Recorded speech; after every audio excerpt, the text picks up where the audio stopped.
Black Captain America, huh? Damn right. We built this country. Bled for it. I'm not gonna let anybody tell me I can't fight for it. Not after what everybody before me went through.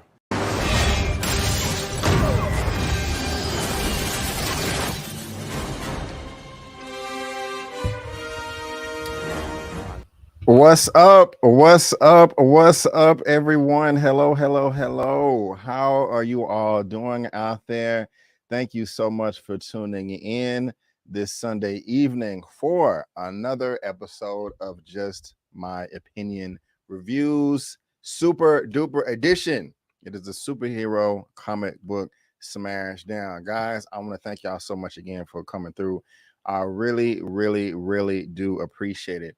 As you coming on into the room, please go ahead and give me a thumbs up, leave a comment, letting me know how your day is going on, whether you're watching this via live, or whether you're watching this via the replay.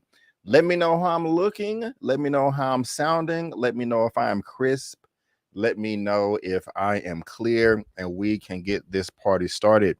I really do hope that you had a great weekend. I really do hope that you had a great day today as well.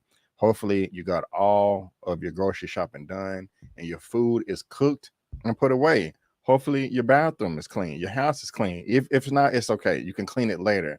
But I'm just hoping. I'm trying to give you some positive energy. Hopefully you got all your tasks out the way, especially washing them clothes.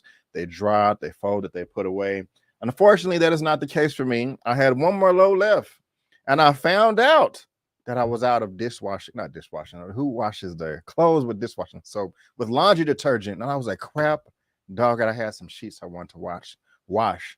So I'm not going to be able to wash those until tomorrow because I'm not going to be going anywhere later on today. But no, man, thank y'all for coming through. I know it's been a couple of weeks since I've given you guys a live on Sunday. So I do apologize about being MIA. The Saturday before, I had both live scheduled for the next day, Sunday, and I wasn't feeling well that night. I woke up the next morning and I was like, man, I just can't do it. I can't do it. Just wasn't feeling well. And then I was thinking about doing it later, but the week was just a hectic week for your boy. Just this happened and this happened and this happened. And it's just normal stress that we all go through, not looking for no pity party or nothing like that. So I just really needed to also take a break away from YouTube. I was like, man, I know I got this Power Season 2 video Season 3, Episode 10 season finale. I got to do it. And also Little Mermaid. So I was a little late with that, but I still did it. So I know this don't have nothing to do with comic book news or anything like that, but I did catch up. If you want to see my Little Mermaid review, you can go check that out on my channel. And also the season finale for Power Book 2, Season 3, Ghost, Episode 10. Check that out. But also, guys, check out my Fast X review and also on topic, Spider-Man Across the Spider-Verse. Of course, we're going to be talking about that. We're going to be talking about that, especially the box office. That review is up as well. And so I know that, you guys, you got to have your consistency, man. And so if somebody goes without giving you a video, a live, a recap, whatever, for a couple of weeks, the audience may not be there. Man, forget B, man. He ain't consistent with his videos, so I'm out. That's okay. I'll try to do better, but I do appreciate the 32 people that are here today. And let me go ahead and start shouting out you lovely people. We got Soto. What's going on? What up, B Avery and JMO fam? Man, it's been a serious minute since I've seen all y'all. I know. It's been a minute. I see y'all in other chats and stuff, and I'm like, hello. But yeah, it's been a minute over here. It's been a minute. But thank you for being here, Soto. Robert Reed, what's good? Come on in, hit the like button and stay a while. I appreciate it. Thank you so much, Robert Reed, for being here. I do appreciate it. We got D Weave in the building. Salute, JMO. I appreciate it. Thank you for letting me know the audio was good. Chill Spot, aka Stores, Father of the Year Award. I love it. Happy Sunday, everyone. Good to see you, Brandon. Thank you so much, Chill Spot. I do appreciate it. Hey, Zias, what's going on? What's up, fam? Oh my God, and we have Miss Strictly Starlight coming all the way from the UK. How you doing, ma'am? Hello. Hope everyone is good. Strictly Starlight, thank you for being here, ma'am. I really do appreciate it. I got an OG right there. And we also got Marley Marr in the building. Good to see you back. Yes, I'm glad to be back. But thank you so much for being here. I do appreciate it. But guys, I was thinking, I was like, you know what? Do I just want to go over the current comic book superhero news, or go over the current and everything I think I missed? And I think I'm gonna go over everything that is still relevant. And so, ladies and gentlemen, and I can't even talk, boys and girls, I want to thank you so much for tuning in to the super duper superhero comic book smash down episode 6. I really do appreciate it.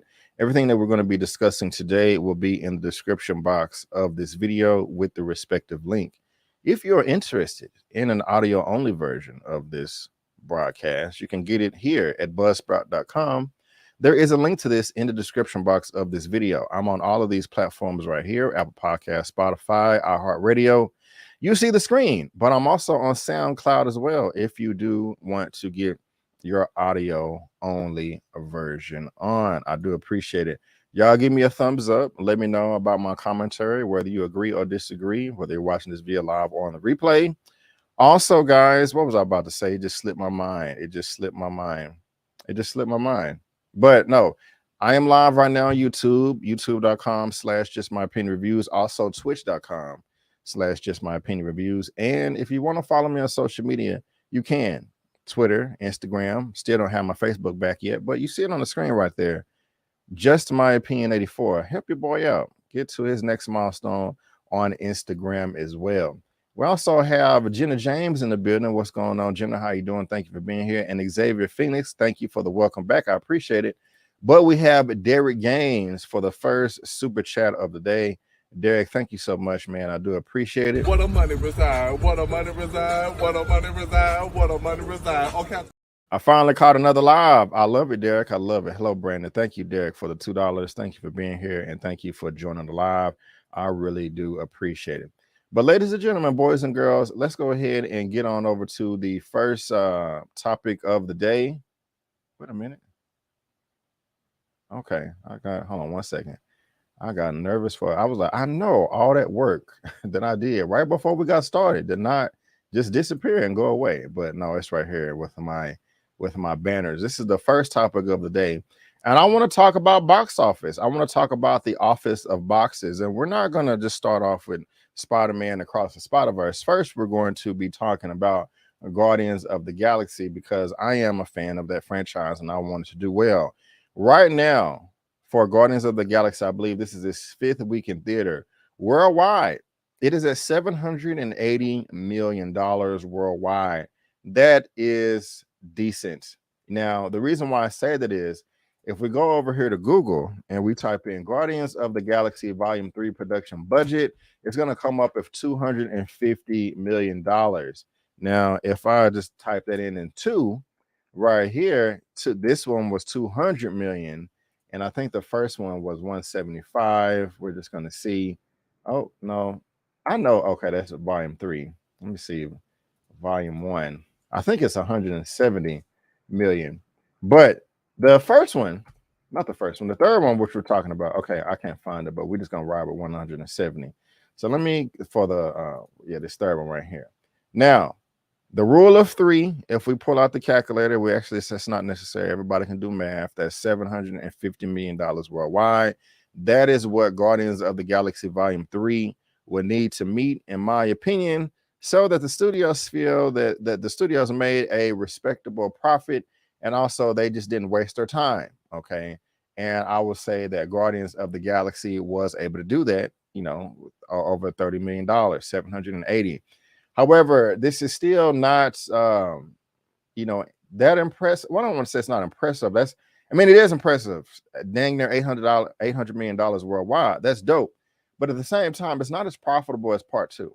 If we go to Part 2, this one right here is dang near $100 million more, $863 million worldwide. And it was $50 million cheaper.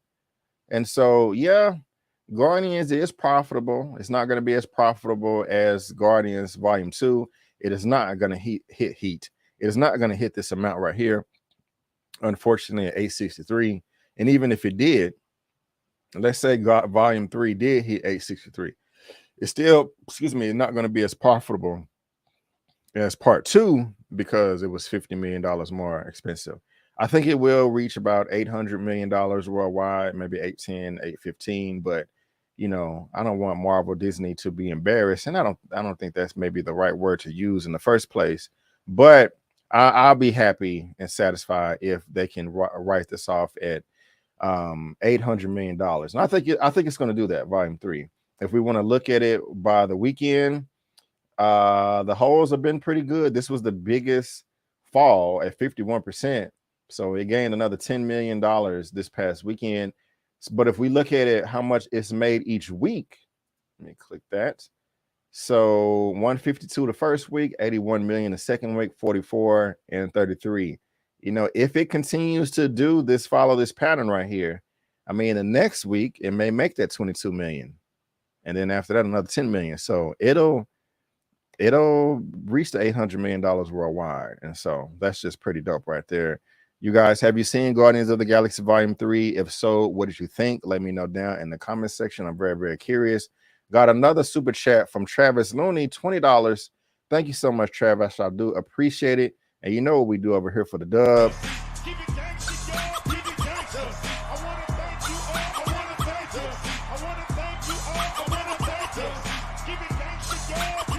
Thank you so much, Travis Looney, for the $20, man. When y'all send these super chats, it really means a lot. Thank you. Take as many breaks as you need. I'm just glad you're back. Travis, thank you so much, man. I really do appreciate it. That means a lot. I felt horrible, you know, not doing a live, but those words of encouragement, I really appreciate it. Strictly Starlight, thank you, Travis. Strictly Starlight, I think Guardians of the Galaxy deserve more. It was good. Yes, it was good. I think, man, that people just kind of, you know, Marvel had a bad taste in their mouth with Ant-Man, and what was before Ant-Man that came out last year? What came out before Ant-Man? I forgot. Y'all help me out. I forgot. Death better than Marvel movies in the last 3 years. What the hell came out before? That's gonna bug me. But anyway, I guess the casual audience didn't show up for it. Yeah, I enjoyed it. I didn't like it. It was missing something. I'm not mad at you. I'm not mad at you. Was it? Yeah, it was Black. But yeah, November. Yeah, it was Black Panther. Yeah, and that was, you know, a good film, divisive, and Thor: Love and Thunder. So yeah, Thor: Love and Thunder. You know, I was disappointed that, you know, that was, you know, it didn't reach its full potential. Thor: Love and Thunder did not reach its full potential. I was disappointed with Black Panther because really they killed the queen. That was crazy. And then when you have Ant-Man, it's like, well, you know, I'm kind of bored with Marvel right now. So people just didn't show up. So they needed this bump right here. So shout out to Guardians of the Galaxy Volume 3. It's doing decent at the box office, you know, decent. So that's what's up right there. However, let's move on to the film that opened up this past weekend, Spider-Man Across the Spider-Verse, and see what their box office is doing. This is from Deadline. Spider-Man Across the Spider-Verse snares $209 million global bow at the international box office. That is what's up right there, y'all. That is what's up. I am so happy to hear that right now. And we got to talk about Across the Spider-Verse. And let me see here. Let me bring up this other Spider-Man too, because what's great about this is it's $209 million globally. But what did it make domestically? That is the question that we have to ask ourselves. And the thing is it opened up way better. Way, you see how my voice cracked than the first one. The first one opened up too. And let me bring that up. I thought y'all was looking at the screen. Okay, so domestic, wait a minute. So this is Spider-Man Across the Spider-Verse. This is Into the Spider-Verse. This is the first one. $90 million, right? That's the budget. It had an opening of 100 and not. Where is the one at? I cannot read. Yeah, budget of $90 million. It has an opening of $35 million. Now, you know, that's not too impressive right there. It's not. But Across the Spider-Verse, guys, $120 million. That's like 4 times or whatever the opening. That's amazing. That is fantastic. But going back to this right here, refresh for the latest. Columbia Pictures and Sony Pictures Animation Spider-Man Across the Spider-Verse has swung 208.6 global opening. This is extra remarkable as it marks Sony's biggest animated launch of all time. The international box office debut was 88.1 million. So that's what's up right there. I am so happy about this. China led all play at 17.3 million, 8.9 on Dubin, at the highest ever for Marvel title in that country. Mexico had 11.6. Yeah, it's doing pretty good. It's doing pretty good over here. I mean, the film is opening everywhere worldwide, and it's great. I'm happy about this. I'm happy about this. I'm also, why don't they have, because Deadline, they've been dropping articles all morning. Deadline box office. I'm just kind of surprised they didn't have, there we go. This headline right here, just talking about the opening of the film, and domestically, $120.5 million in the United States. That is great. And also, guys, this is more than Guardians of the Galaxy Volume 3. Spider-Man Across the Spider-Verse posted an exceptional and 120.5 million opening, one which tracking didn't see coming, but so this blew expectations away. But exhibitions did in advance ticket sales, making it the best start for summer tentpole year to date, beating Guardians of the Galaxy Volume 3 at 118.4 million, and the third best opening for a Spider-Man movie after No Way Home. So No Way Home, what I had, the multiverse Spider-Man, you know, that opened at 260. That's a hell of a lot of money. Then Spider-Man 3, we remember how popular that was. When that come out, 2006, 2007? I think it was 2007, 151. And now Spider-Man Across the Spider-Verse is opening to 120. So this is the third best Spider-Man opening. That's pretty dope right there. That's pretty dope right there. And so, yeah, man, this is good. And I can only imagine that the part 3 that comes out next March is going to open even bigger, especially how this film is received.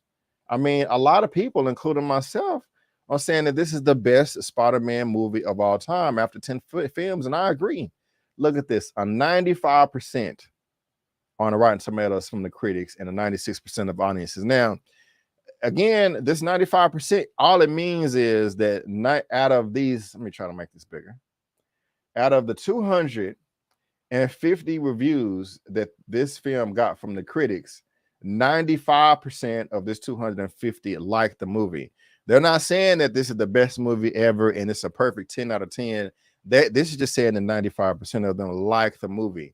And what counts as a like on Rotten Tomatoes, if you're going to be grading it out of a 10, a 6 out of 10 or above. And so I just want to make sure that that is understood and all that. But y'all, this is incredible. I'm happy. You know, not only, I mean, this is a Black-led film, Black and a Latino or Black and Hispanic-led comic book movie. And it's being received as the best and also has a good opening. So I'm super duper thrilled about this. You guys let me know how y'all are feeling, because I'm feeling freaking fantastic. I am. I really am. I really am. Solid 9.5 out of 10. Yes, I love it. And Sony actually broke the multiverse down better than Marvel Studios. I said that in my review. I agree, Distizzle. I agree. So this is great, guys. I'm very, very happy. And y'all let me know what y'all think about that down in the comment section below. I really want to know. But guys, let's move on over to the next topic. And we're going to be talking about some Doctor Strange, the Strange Doctor, and how strange he is and all of that good stuff. The film Multiverse of Madness it didn't reach its full potential. I was still entertained. I still had a good old time, but it did not reach its full potential, unfortunately. And there was a deleted scene in the first film. And we're going to be talking about that next. This is coming from comicbook.com. Doctor Strange, Lulu Wilson, details her cutscene as MCU's Donna Strange. Interesting. Let's see what Comic Book has to say. At one point nearly a decade ago, Lulu Wilson nearly found herself in the Marvel Cinematic Universe as Donna Strange, the sister of Stephen. In the source material, Donna dies and sets Stephen on a path of becoming a doctor. During the production of Scott Derrickson's Doctor Strange, Wilson filmed scenes as Donna, only for the sequence to be removed from the final cut. If the moment comes to have Donna's return in a possible Doctor Strange 3, Wilson tells comicbook.com's Chris Killian that she's absolutely be willing to step into the role once again. Yes, of course, who wouldn't be on that one? I was in the 5th grade and was really, really young. It was just a couple of days of me on set, and I'm going to say what I did. She said, speaking to us in support of the Wrath of Becky, which hits theaters on May 26th. She asked, I died, and that's the whole thing, because Donna Strange is dead, and Doctor Strange is like, my sister's dead. So I died and remember being a little bit pissed, because come on, that would have been a good moment and would have been good for me. Now, if you are a big fan of Doctor Strange, the comics, you already know who Donna Strange is. Like the article said, that's his younger sister. She did die of a terminal illness, and that was kind of the launching point to send Doctor Strange on this journey to become a doctor, just like the article said. That was in the animated Doctor Strange movie that came out, I don't know, in the 90s or somewhere in the 2000s. And I did like that animation. That is actually one of the better Marvel animated movies, because they're not the best at that. What's it? The DC, their animated films are much better than Doctor Strange. I'm sorry. DC animated films are much better than the Marvel animated films. You know, all of them are pretty dang good, but this one, you know, Marvel, they could step it up. You see the poster right there, animated feature Doctor Strange. This is where Donna Strange popped up. These are some of the images from some of the stills from that animated movie. Yeah, this came out in I think 2007. Is that when it came out? But it's pretty good. It's pretty good. I really liked it. I remember, and last time I seen it was a long time ago. I remember a woman I was dating 13 years ago. I was babysitting her little girl just for a little bit. Like the mama went to the store real quick, like, hey, can you watch Maddie? You know, I don't feel like taking the store. I have my Doctor Strange DVDs, and we watched it, and she fell in love with the Doctor Strange. She was like 2.5 or 3 at the time, but Doctor Strange, Doctor Strange. And so I'll always remember that or whatever. But yeah, it's a good movie, and so if you're curious, you can go check it out. But does this pique your interest at all? I mean, Donna Strange popping up. Do you want to know who the siblings of Doctor Strange are, and you know how that helped mold him into his practice and all that stuff? You know, he really beat himself up because she had a terminal illness in the movie. He tried, you know, all the doctor was like, you know, your sister's gonna die. There's nothing that we can do to save her. He's like, I'm gonna become a doctor and operate on her myself. And you know, it was not a success, and she died, and that really did affect Doctor Strange. But you know, if y'all into this, let me know down in that comment section below. I am curious to know. I'm curious to know. D-Stizzle got that on Blu-ray, very underrated. Right. I agree. Excuse me. Hey, her real review. How you doing? Thank you for being here. I saw it better than the last movie. Yeah, it was pretty good. It was pretty good. Chill Spot. I remember when Steven explained what happened to his sister in the movie. I thought it would have been better if they showed that scene instead of talking about it. Kind of disappointed they cut it. Yeah, they probably could have made it better because that film didn't reach its full potential either. But Root 2, I don't think it fits with the current MCU Doctor Strange, who was very cocky in the first movie. This is true. Well, it may. We'll see. But he was even more cocky in the animated film. But you guys let me know what y'all think about this in that comment section below. Because like I always say, I'm dying to know. I am dying to know. Now, I am not upset about this next bit of news right here. I'm not going to lie. But it is superhero comic book news. And who knows? Maybe you guys are excited about it or disappointed in this news that this is going to be potentially delayed. And this is coming from comingsoon.net. Topic number 3.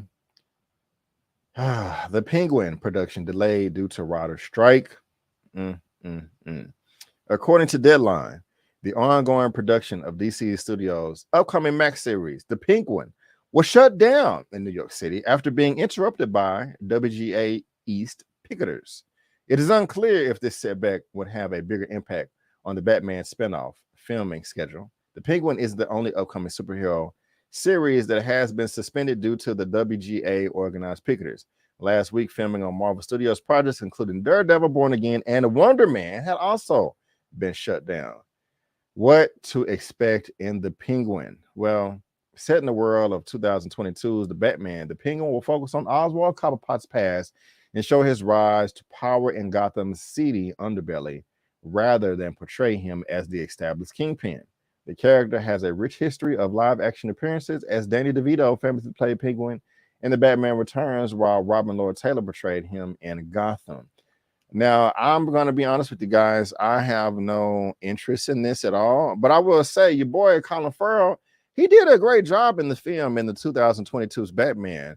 That wasn't my favorite Batman. I remember I gave the film like a 7.5 out of 10, and which was more than a positive rating. I just put in the thumbnail, not the thumbnail, but the title, this is not my favorite Batman. Man, the comments I got, you don't know what you're talking about. Ah! It was crazy. That's how that was acted in the comments. But I liked the movie. It just wasn't my favorite Batman. I like Ben Affleck's Batman better. I like Christian Bale's Batman better. You know, so sue me.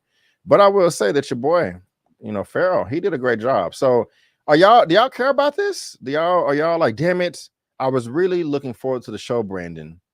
I mean, he did such a great job in that film, and then it was coming out with a series. I was like, man, this is my most, you know, anticipated show in some time. And now the writer strike is getting in the way of that. So y'all let me know if y'all are upset, happy, or don't care about this, but the Penguin has been shut down or is on pause due to the writer strike. I'm very curious. Let's see. Her real reviews, DC can suck it. My goodness. I'm still salty about Batgirl because I really wanted that for Brendan Fraser. Okay. So I no interest in this show. I am with you. I don't really have an interest in it either. And so, yeah, you know, no interest here and there. But y'all let me know what y'all think about this. I have no interest. I'm gonna tell y'all something else I don't have an interest in. I have even a least amount of interest in this than the last film right here. And gosh, just leave this alone. But this is coming from Deadline, topic number 4.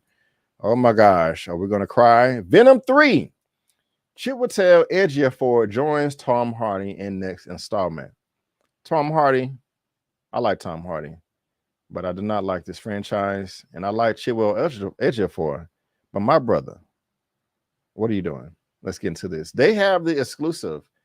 After matching wits with Doctor Strange, Chiwetel Ejiofor has found a new superhero to face off against, as sources tell Deadline. Ejiofor has closed a deal to co-star opposite Tom Hardy in Sony's and Marvel's Venom 3. Hardy is set to return as the titular character, with the franchise longtime writer Kelly Marshall taking over the directing reins. Like, who? Why? You're already in the MCU. Why would you do this? I mean, there is no quote or anything like that, but if I want to read the little behind the scenes stuff, you can. It's not, but that's it right there. Chiwetel Ejiofor is joining Venom 3. I don't give a crap about this. Venom 1 was decent. It was a decent movie. I liked it. And Venom 2 was a hot mess. I am not looking forward to this at all. I'm just not. I'm not. So you guys let me know what y'all think about this, but this is not anything that I care about. Do y'all care about this? If he's not playing a mortal variant, then what is the point? I like it. Maybe they'll make him null, but I don't like Sony handling of this unless it's dudes who did Spider-Verse. You took the words right out of my mouth. Let's get the Spider-Verse people to handle these Sony Spider-Man movies. They know what they're doing. Because these Venom movies and these Carnage movies, and not Carnage movies, but what was it? Morbius. No, they're not. No. He could have been Brother Voodoo. Yeah. I can't understand how Sony is good with Spider-Verse, but terrible with other stuff. That's a good point right there. So y'all let me know about this, man. Like I've said 17 times already, I don't give a crap about this at all. So they can, you know, crap the bed, all I care. But y'all let me know what y'all think about this. Y'all let me know. But let's move on to something else that does get me a little bit more excited, you know, because I'm not excited about the Penguin being on hold and Venom 3. I just no, none of that really really tickles my fancy or whatever. But let me get this. I thought I had a video for it, but I don't. But we got some Deadpool 3 updates. Deadpool 3 updates. A lot of updates. A lot of updates. I'm not going to go through each of these like line by line because it's 3 articles. And that's just because this news has been coming out and I haven't covered it. But next topic, this is coming from Deadline. Deadpool 3, Rob Delaney to return as Human X-Force member Peter. I like Peter. He was funny. Rob Delaney Catastrophe has closed a deal to return for Deadpool 3, joining the Ryan Reynolds-led ensemble of the threequel that Sean Levy will direct for Marvel Studios. Y'all remember Peter? I thought he died, but this is the gentleman that's coming back for Deadpool 3, and I'm cool with it. Now, we also have, this is from MovieWeb, Deadpool 3 brings back Peter, like I just said, Yukio, and Negasonic Teenage Warhead. So we just saw what Peter looked like right here. And then we got Negasonic and Yukio. Cool. Okay. I mean, even if they wasn't in the movie, if they wasn't coming back, I wouldn't care. But, you know, just for consistency's sake, they're coming back, and that's cool as well. I like that. I like that. Again, if you've seen Deadpool 2, this is what Peter looks like right here. I thought he fell into like a blade and was chopped up or whatever, but, you know, he's coming back. And, you know, he was funny. He was making me laugh, and so I'm here for that. So we got Peter, we got Yukio, and we got Negasonic. But this is what gets me really interested right here. This just came out this week. Deadpool 3 will reportedly include more returning. Oh, excuse me. I'm sorry about that. Got out. Deadpool 3 will reportedly include more returning X-Men and villains. Deadpool 3 may return some additional returning X-Men and villains, as the Marvel Studios sequel could be bringing back more than just Hugh Jackman's Wolverine. According to Insider, can we get toast? Holly Berry Storm, Holly Berry. Famke Jensen's Jean Grey and James Marsden's Cyclops will be appearing in the upcoming Deadpool sequel. Not only that, but the movie will also apparently feature a returning X-Men villain and returning MC villain through they didn't reveal the identities of the 2 antagonists. And so this is just a GIF right here. Now, this makes me happy. I can really care less about Peter, Negasonic, and Yukio, but this is exciting to me. The reason why is it's just more continuity. Some people are saying like, okay, are they going to kill Cyclops and Jean Grey and Halle Berry, or are they just doing this for the multiverse? Either or works for me.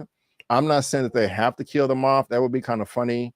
And not Logan, but the other Deadpool movie, he was going around shooting and executing people, and it was funny.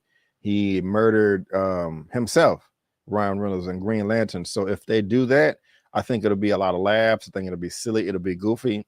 But if he just wants to jump from one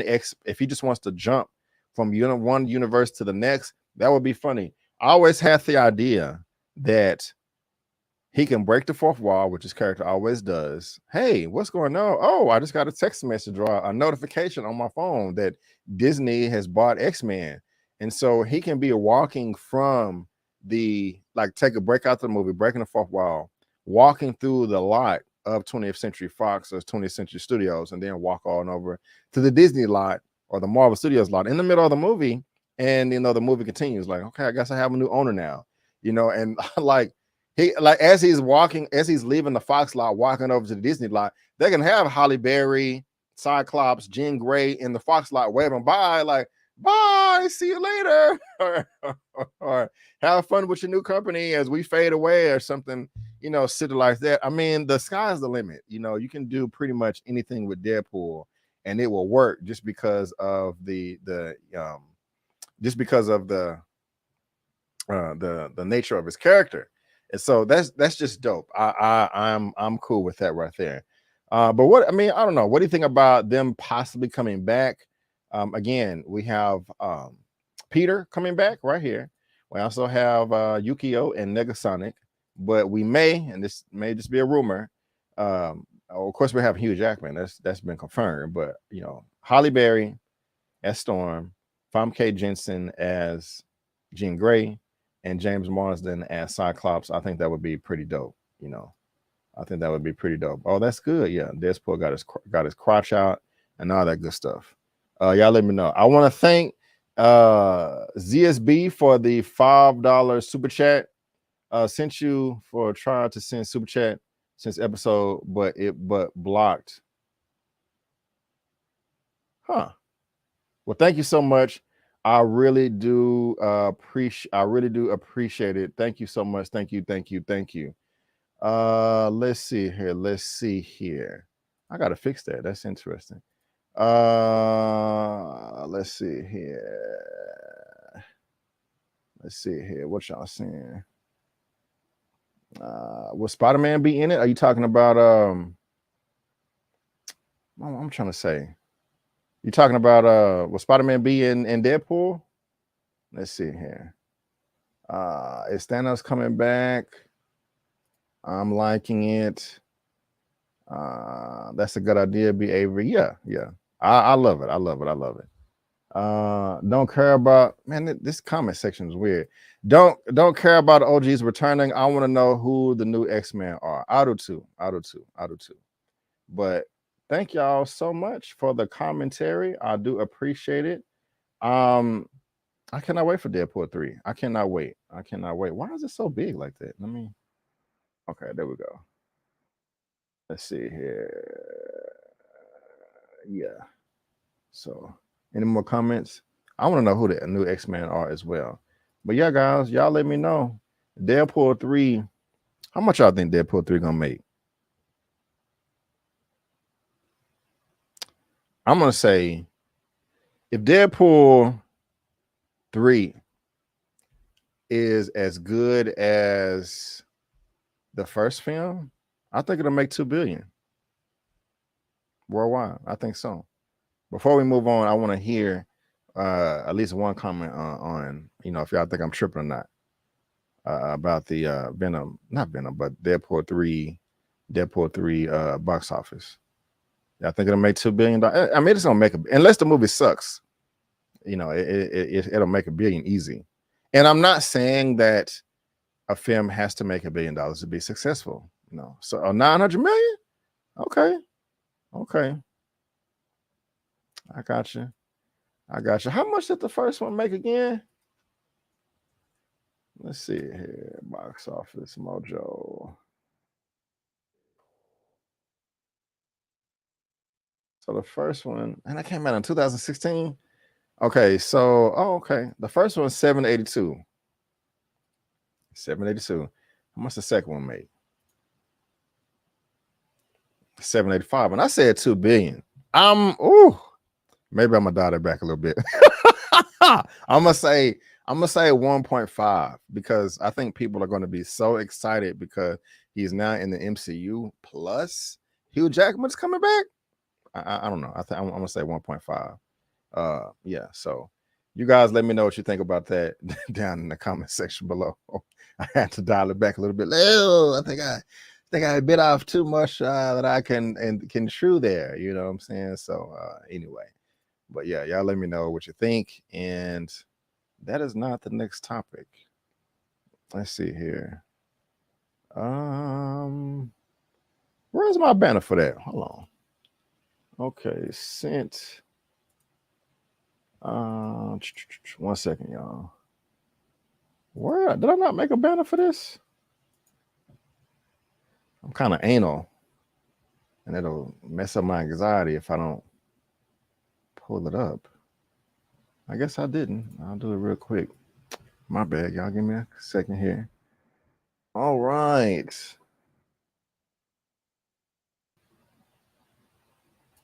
All right, let's do this. Now, a lot of y'all, I've heard so much speculation about this right here.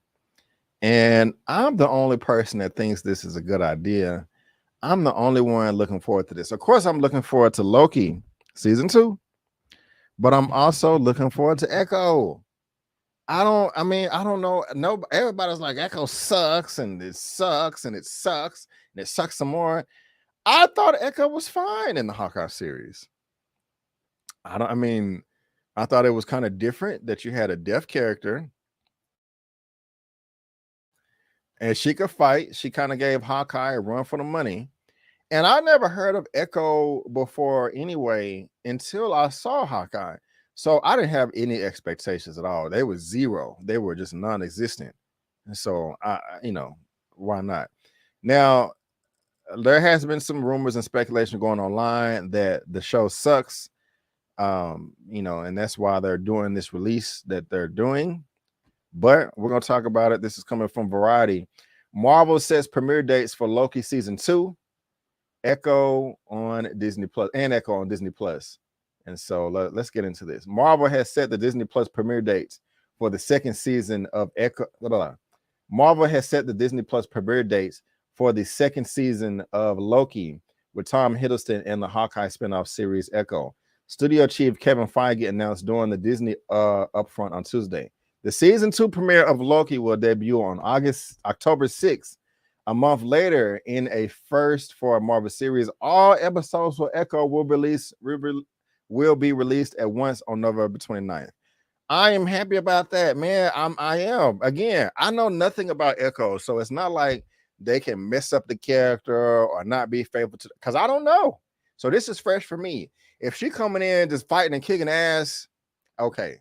Now, she is a deaf character. And I'm not trying to sound insensitive. Well, this may sound a bit ignorant, but hold on. Let me think about it before I say it. I cannot remember the last time I don't think I've ever seen any type of movie, a television show where the main character of that show or movie was playing somebody deaf. Of course, I've seen deaf people in movies and television before, but I don't think the main character. I know that maybe there was a film that came out within the past 5 years or so where it got some Oscar recognition because it was a deaf character. So I'm really curious about how they're going to do that. I mean, am I going to be able to attach myself to the character because they may not be able to emote the same or act the same? I'm curious. I want to know. That does get me intrigued. And so if she's coming there, thank you. Okay, Makati from Eternals. I appreciate that. Wasn't the main character though. Wasn't the main character of the movie of the movie. And so I don't know, but I do appreciate that because I forgot we do have that character right there. So I don't know how the acting was going to be. The acting from her in Hawkeye was straight. And so for us to finally get a show that you can binge it all at once, that's dope to me. And okay, let's say the show sucks. Okay, hey, it's over in a week. You know what I'm saying? Or on a weekend, or however fast you want to binge it. So this is good. That may make for better entertainment that you don't have to wait each week. You can get the whole story at one time. And where are we in June right now? They got time. Was it November to fix it and make it better? Maybe they don't want to spend no more money. But I'm cool with this, y'all. I'm cool with this. I like this. It may, we didn't had a number of Disney Plus shows from Marvel since WandaVision, and at least 10, maybe not that much, but I probably saying to stuff. Okay, let's change it up. Let's do one show, releasing everything at once. You know what I'm saying? So that may boost some subscribers for that month. Like, it's that good? You binge the whole thing? It's that good? Yeah, man, you got to get Disney Plus now, bro, and get part of the conversation. All right. They subscribe and binge it, and we'll see. D-Stizzle, Echo's been around since the late 90s. Her biggest stories involve Daredevil and the new Avengers. Right on. I didn't think she sucked, just mad. She had no real story, reasons for being in Hawkeye, in my opinion. Got you. No clue who wants Echo. I went to school with a young lady named Echo. Let's see here. Any more? I didn't think she said just man. We all know the solo series won't be good. Most of the recent Marvel TV shows have been mediocre it's not personal to her. Got you. I know that wasn't directed to me, but Deadpool can make $1 billion if it's good. Super Mario hasn't even hit 1.5. Yeah, it wasn't good though. It wasn't good. And how long? How much has Mario made? You can give me off topic. You sure Mario haven't made that much yet? Okay, you're right. 1.3. Okay, gotcha. All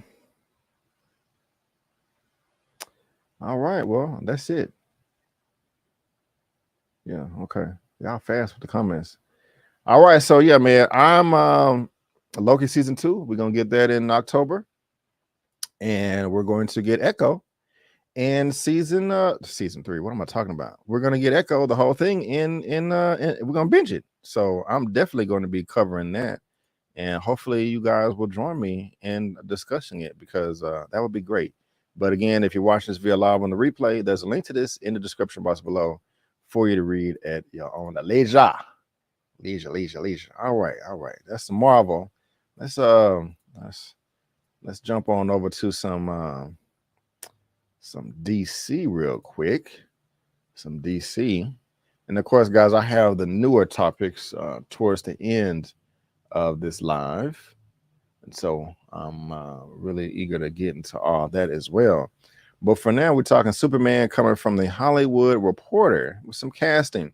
They have the exclusive Searching for Superman inside the quest to cast DC's new top hero. They have the exclusive. The race to find Clark Kent and Lois Lane has been heating up as top contenders like Nicholas Hoult and David Cornsweet pull ahead.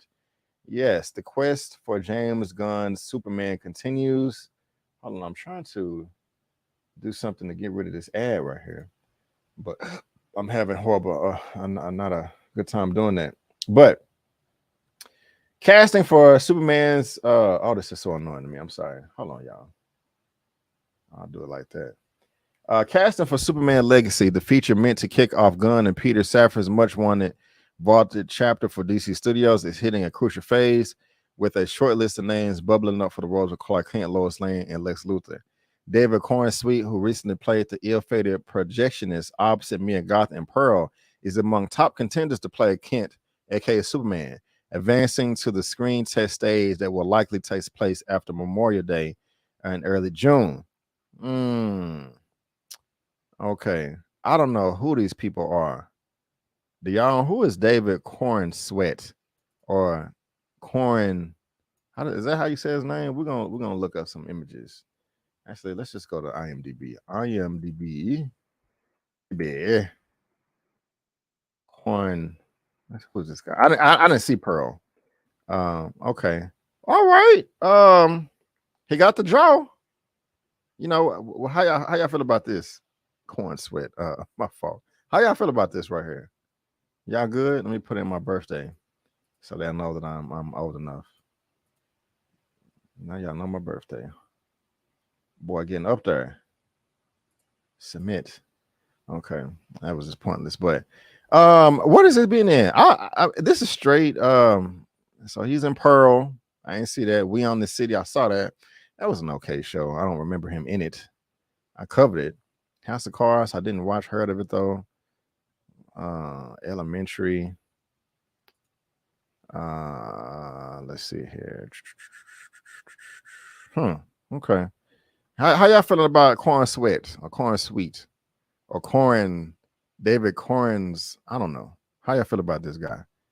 Let's see who else they talking about. All right, we got Jacob Elordi, the sought after stars. Okay, let's see what this guy looks like. We're gonna be doing this with so and so as well, with the Green Lantern people here in a second. Okay, who is Jacob Elordi? I think I like Cornsweet better, or Cornsweet. Well, what has this guy been in? Oh, Euphoria. Okay, I know this guy. I didn't recognize him at first. And he did good in Euphoria. That's an incredible show. I don't see him as Superman though. Y'all want him as Superman? Y'all want Jacob? You know, that went through the trauma of. Y'all gotta watch that show for you. Nate Jacobs. Okay. Oh no, I'm feeling corn sweat better. Or corn sweet. Okay. Who else we got here? Broke out HBO series Euphoria. It's right there if I would have kept reading. But sources say he never submitted himself into the ring. British actors Tom Brittany were also early in the mix. Okay. I mean, it don't really matter, man. I mean, I like Superman, but you know, whoever they cast, I'm sure gonna do fine. But what y'all thinking, man? What y'all thinking so far? Who y'all want to be Superman? Let me go to the comments section. Let me go. Maybe Smallville version. Nope. Is this for Corn Sweat or Jacob? I think this is for Jacob. No, Jacob. No. Corn Sweat. Yes. Nicholas Holt. Yeah, that was no, that came out. Hell yeah, I'm excited for Secret Invasion. Cavill Doppelganger. He has potential. Hated it. They should give him the classic hair curl over the forehead. Of course. I'm okay with new faces. Just hope they can do a good job. Right.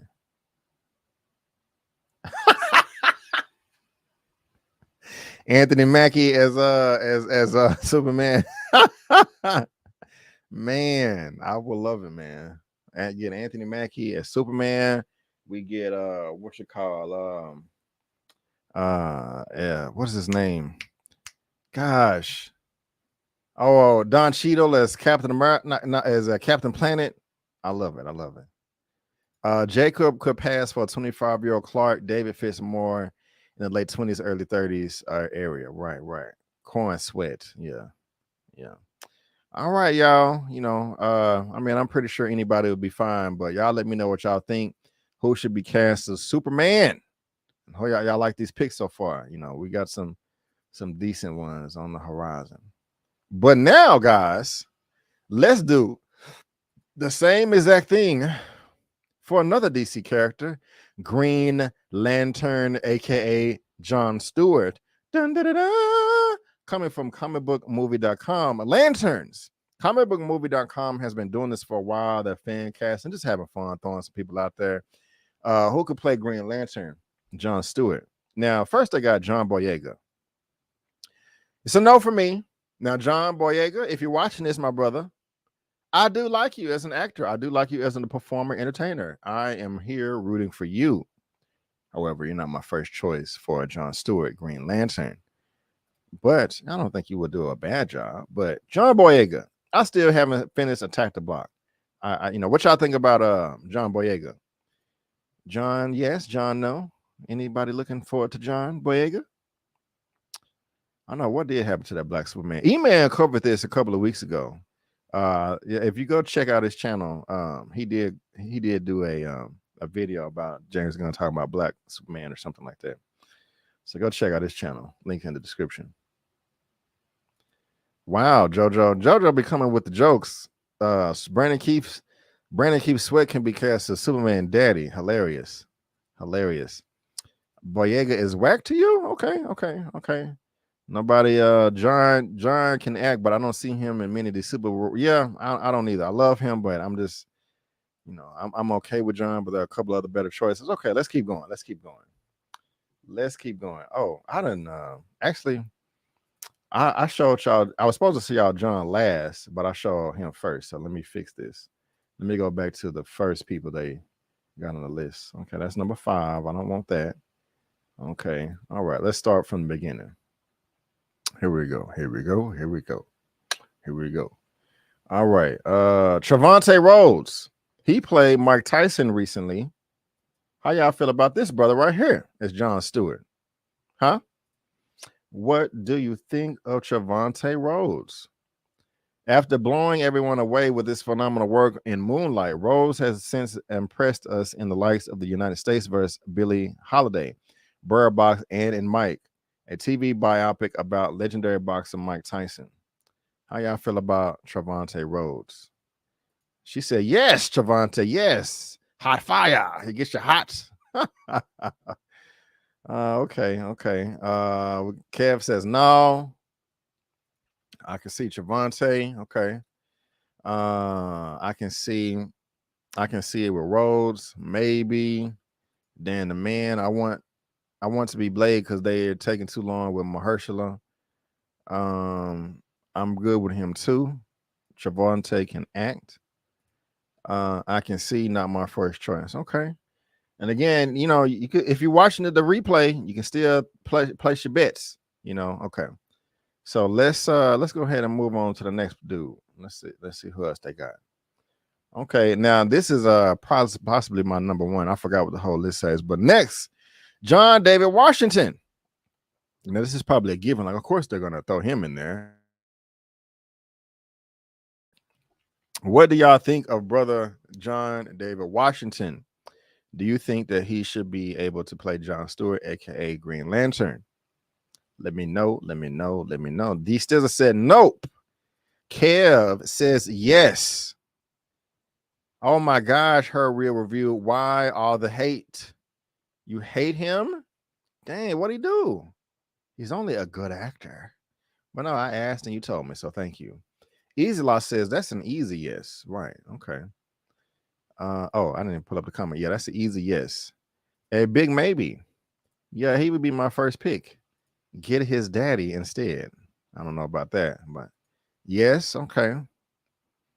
Nah, I just don't see it with John David Washington. Ironic, they're trying to find actors that are actually named John. I didn't even realize that. John Boyega, John David Washington. Okay, you're right. Oh yeah, that's a given. They're gonna have them work out and stuff. I don't know. You know, black don't crack, so I don't know. Maybe people don't like nepotism.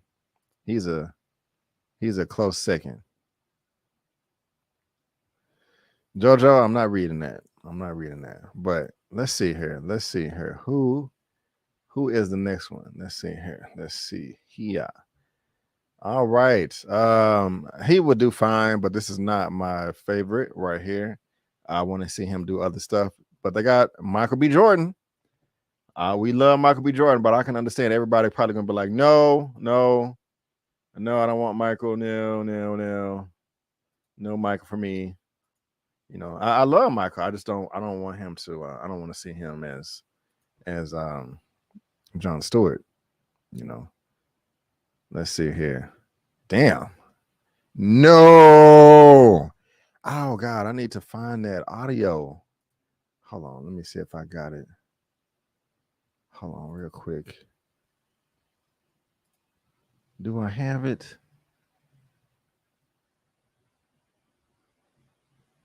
Man, I don't think I do. Gosh darn it. Hold on. I know I got to say it somewhere. I know I do. Hold on. We're going to find this real quick. I'm being petty. Hold on. Man, I guess hold on, y'all. Appreciate your patience. I'm going through all of these tabs looking for this one. I guess I deleted it.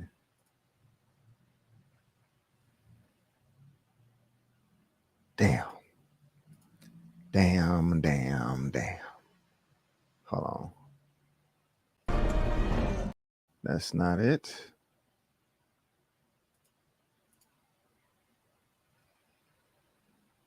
Okay. That's not it. It will be the last one too. Wow. I guess I don't have it. Okay. I'm sorry, y'all, for the delay, but we will go back to our regularly scheduled program. But Kev says no. Let me see. Wait a minute. Y'all left a lot of comments since then. What's up, Miss Harper? She says no too. D still says no. Miss Harper's in the building, y'all. It's time to party. Xavier says nope. I'm so tired of him. No, don't be tired of him. Dude is the most overrated actor ever. Oh my gosh, the hate is real. Michael B. Jordan as Val Zod. I like that. Who wrote this list? Comicbook.com did. Maybe. Let's see here. No, not Shamik Moore. JoJo is crazy with these picks. We need more young, small, maybe. I got you guys. Kel Mitchell. Wow. That would be interesting. I am down with this. What's up, Professor Film? Sterling K. Brown, or no. I would. Sterling K. Brown is cool. He may be on the list too. I gotta look. He can't be he can't be everybody. Let's see here. No. Amari Hardwick. I like Amari, but not as Johnson. I don't know, man. I don't know. I never thought of that one. Yeah, I'm not feeling that one, Napoleon, but I appreciate the comment. Yeah, Sterling K. Brown. Yeah, Amari. Golly, Cat Williams, really? Y'all tripping. They said Cat Williams. No, can't do no Cat Williams. So let's see here. Oh, I thought okay, let's no Michael B. Jordan. Let's see who's next. Let's see who next. Is Sterling K. Brown on here? Okay. Curious to know. Hold on, what has this guy been in before I bring him up? Let me bring IMDb back up so I can kind of look at their filmography. Come on, load up. All right. Who is this guy? Because I don't even. I'm going as fast as I can. Who is this man? What has he been in? Okay, he was okay. Huh. All right. What do y'all think about this dude right here? It could be a good choice. Leslie Odom Jr. What do y'all think about Leslie Odom Jr. as Jon Stewart for Green Lantern? Odom Jr. is a powerhouse talent whose work in Hamilton, which I did not see yet, singled him out as one of Hollywood's brightest stars, earning an Oscar nomination for his performance in One Night in Miami. He was in that. He starred in Glass Onion and Many Saints in New York and played George Lucas's Red Tails. I feel like I'm tripping. So how y'all feel about Leslie Odom Jr.? Let's look. He's in Abbott Elementary. He has The Exorcist coming up. Won't be seeing that. Too scary. Glass Onion. I don't remember him in that. He played Sam Cooke. That was him. He did do a great job as Sam Cooke, though. And now I remember him. Okay. Hey, sure, why not? I don't hate it. He's not my friend. I'm laughing at the child's comment. He's not my first choice, but I don't hate it. I don't hate it. If he was cast, I would not be mad. I would be like, all right, my brother, you're not my first choice, but I'm rooting for you. I hope you win. Y'all tripping talking about Tyler Perry and Winston Duke. We're gonna talk about it. Let's see here. Derek Gaines, another super chat. Thank you. I appreciate it. Thank you. Hey,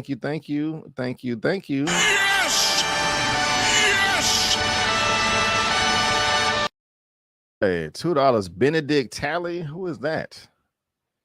Who I'm gonna look at. If you send a super chat, I'll take the time to look him up. Benedict Talley. Who is that? Benedict.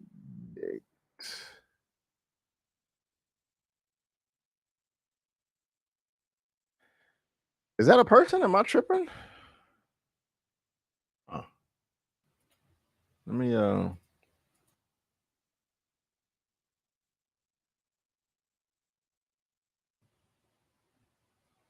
okay. Why didn't he come up on IMDb?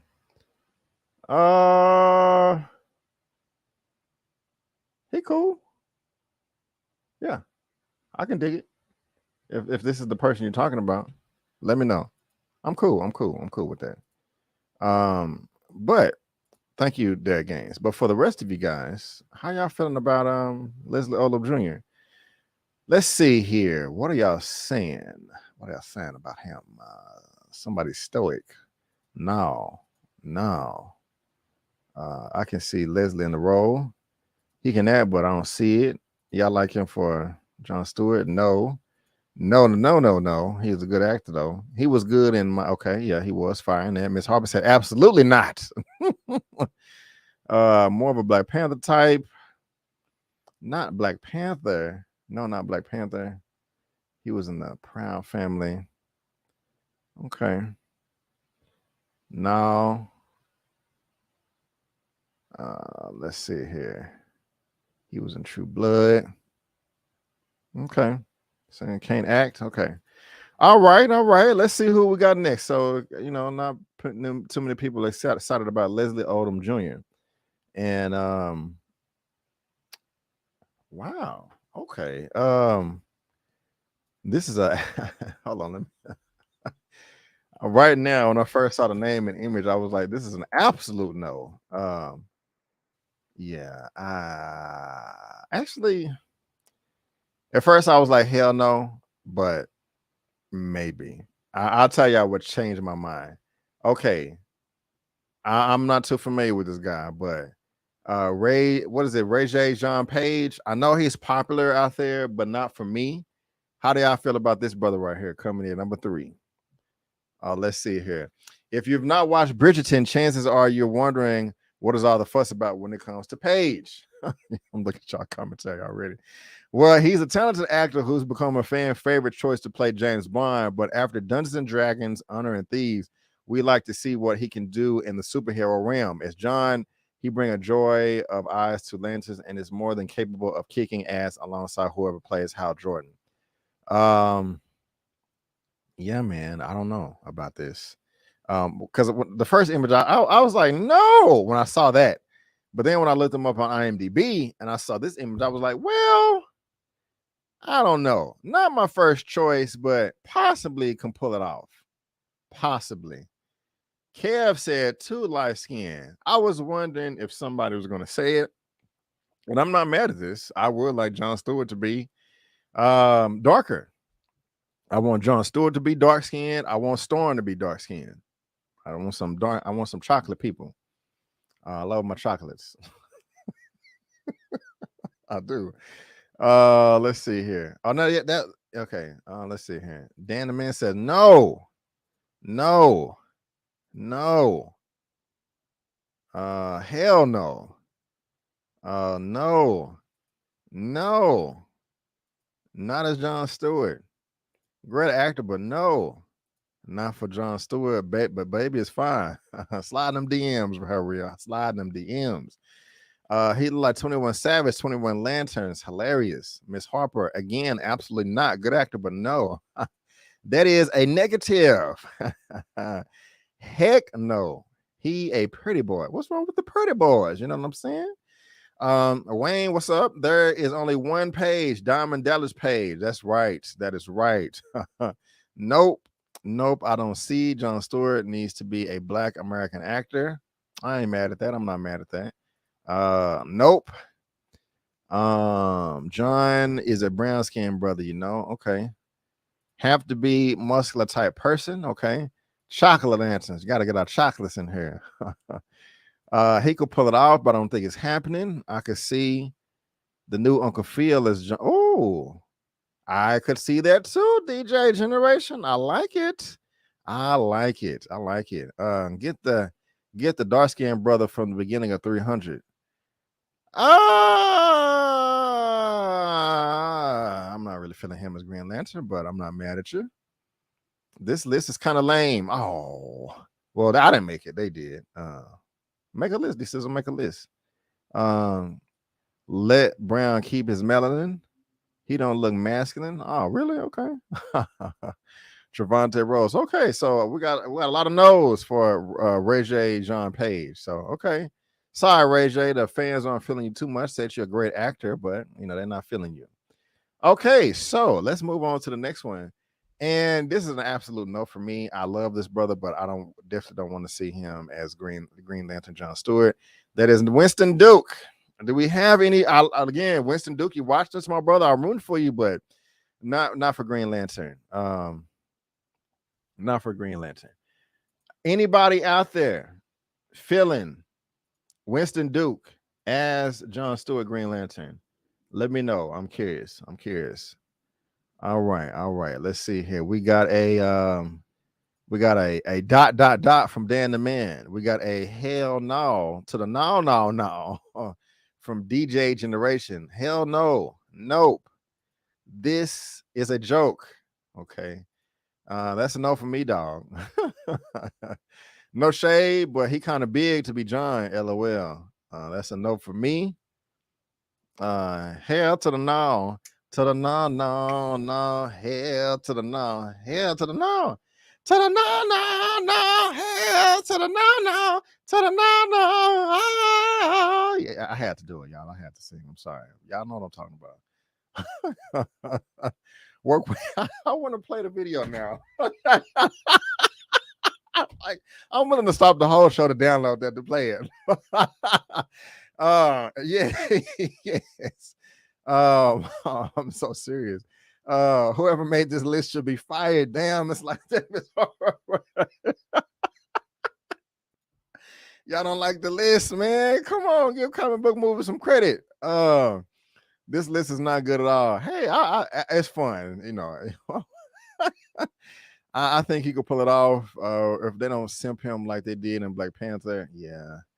Emojis. I don't know, but he needs to be in shape. Of course. Wakil. Okay. Come on, Wayne. Really? No, absolutely not. Absolutely not. That's the worst trust right there. This list is terrible, man. I appreciate it. I appreciate it. I'm trying my best. Terrible list. Y'all hate this list. Oh man, this list is a week. Okay. Hold on, y'all. Give me a second.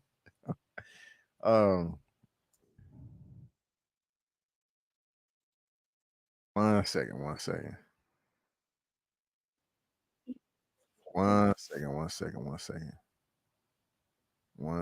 God dog it, we y'all come on with the ads. Oh, Lord. 3 seconds, 2 seconds, 1 second. One y'all bear with me.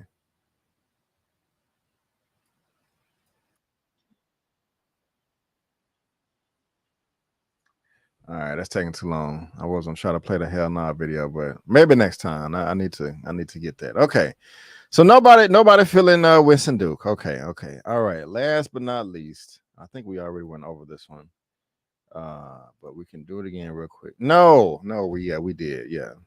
John Boyega. No, not John.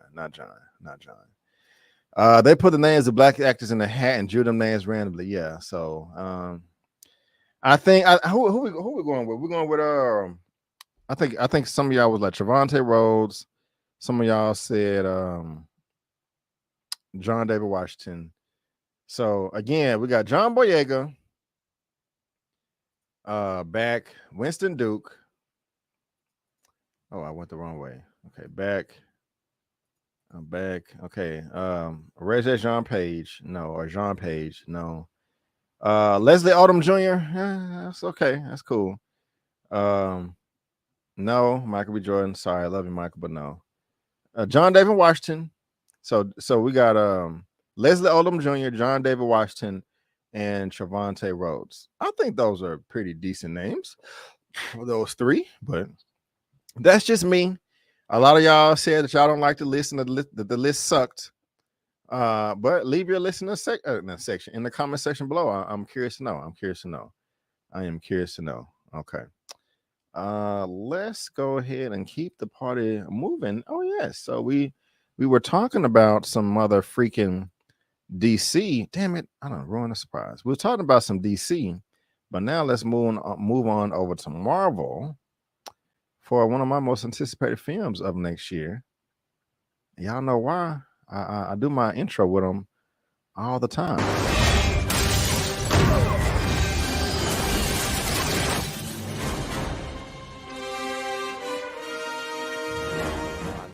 Yes, coming from Collider.com, Anthony Mackie has a brand new suit in Captain America 4 set image. Yes. Oh, I want this movie to be so good. Please be good. Like y'all, I'm looking forward to this movie more than I was Black Panther. It just hits me personally because Wakanda is fictional, and so Yeah, Wakanda's fictional. And while Black Panther is a black character, he's an African or Wakandan African character. But Anthony Mackie, you know, America is real. Anthony Mackie is a Black American, and he's fulfilling the role. And when you have dialogue like this in your content, So, a black Captain America, huh? Damn right. We built this country. Bled for it. I'm not gonna let anybody tell me I can't fight for it. Not after what everybody before me went through. I will play that clip every super duper episode until the day I die. It will be instilled in your brain. I'm not gonna let nobody forget. We will not be forgotten. We will not be erased. Everybody comes over to America because of the opportunities that my ancestors built. And we have Anthony Mackie, a Black American, representing that in a freaking Captain America movie. Man, hold up. Oh my God, I'm gonna cry in the theater. Even if the movie sucks, I'm looking forward to this so much. But man, but we got a new suit, man, apparently. So we got to talk about it. And I wasn't in love with the suit in the Captain America and the Falcon and the Winter Soldier. But this is what we have right here. This looks golden. You know, I'm not I don't know. It looks okay. I like more of the blue because it looks more of like Captain America's stealth suit in the Winter Soldier. I don't know how I feel. Is this gold in the middle? Is that what that is? So I don't know who this is. Somebody in the Serpent Society or something. But how y'all feeling about this suit right here? You know, I know it's not much, but how y'all feeling?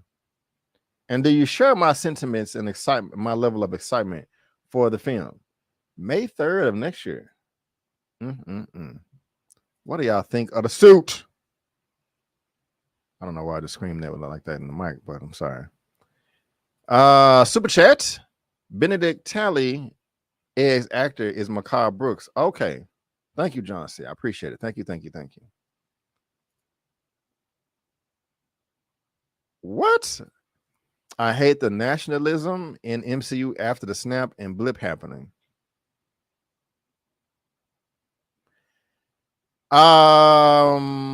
I'm trying to make sure I comprehend exactly what you're saying because I see it on one side, what you're saying, but on the other side, I see it a different way. I don't know if I can comment because I don't really understand. Aliens killing people. Aliens are killing people, stop fighting, and group up. Oh, well, yeah, I agree with that wholeheartedly. I think I know what you're saying now. Yep. Man, he can fight. What you mean? He all right. He not the best fighter, you know, but he know what he doing. You know, he can take some training, you know. And he did get beat in by the what's his name? Oh gosh, he was in Winter Soldier and he was in the Falcon and the Winter Soldier. The Leaper, Backdrop the Leaper. Yeah, he did get beat up by him. Captain Cut the Check America. I love it. Let's see here. Okay. What's the difference? What difference from the suit in the TV show? And didn't Wakanda make his suit? Yeah, Wakanda made his wing. Yeah, made his suit and wings. And also, it was. I think it says in this article that he made the whole suit may be made out of vibranium. I don't want that at all. I do not want that at all. You got a vibranium shield, vibranium wings, and a vibranium suit. Like, where's the challenge? You know, I mean, this dude can do anything, and like, I don't like that. I think, just like Eman was saying, I think that should be reserved just for Black Panther. You water it down, you dilute it. It's not as special. So I'm not.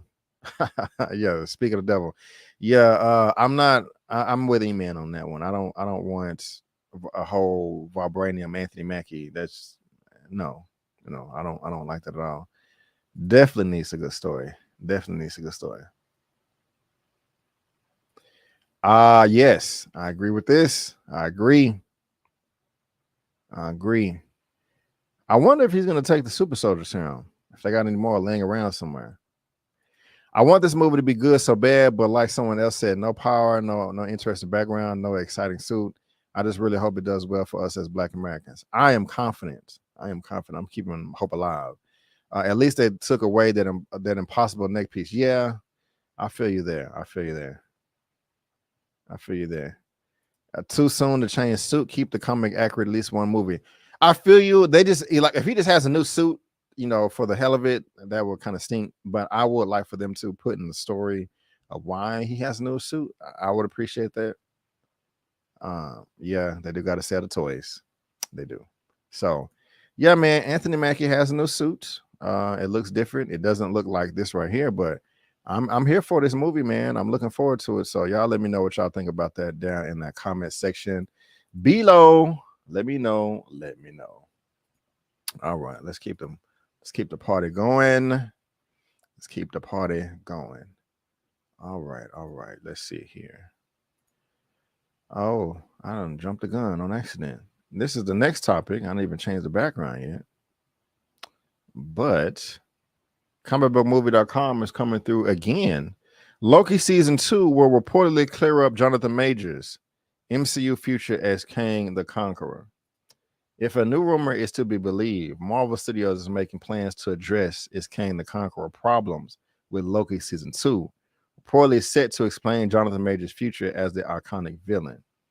Marvel Studios has a Kang the Conqueror problem. Oh, Lord. I haven't even read this yet, but I wanted to be surprised. According to Scooper Alex Farm CC, there are no plans to ditch the ongoing multiverse storyline that's set to culminate with Avengers the Kang Dynasty and Avengers Secret Wars. Okay, let me go back. As a result, there's been pressure on Marvel Studios to recast Kang. Why? There's nothing been proven yet, though it looks like they're waiting to see how things go out from Majors in court first. I 100%.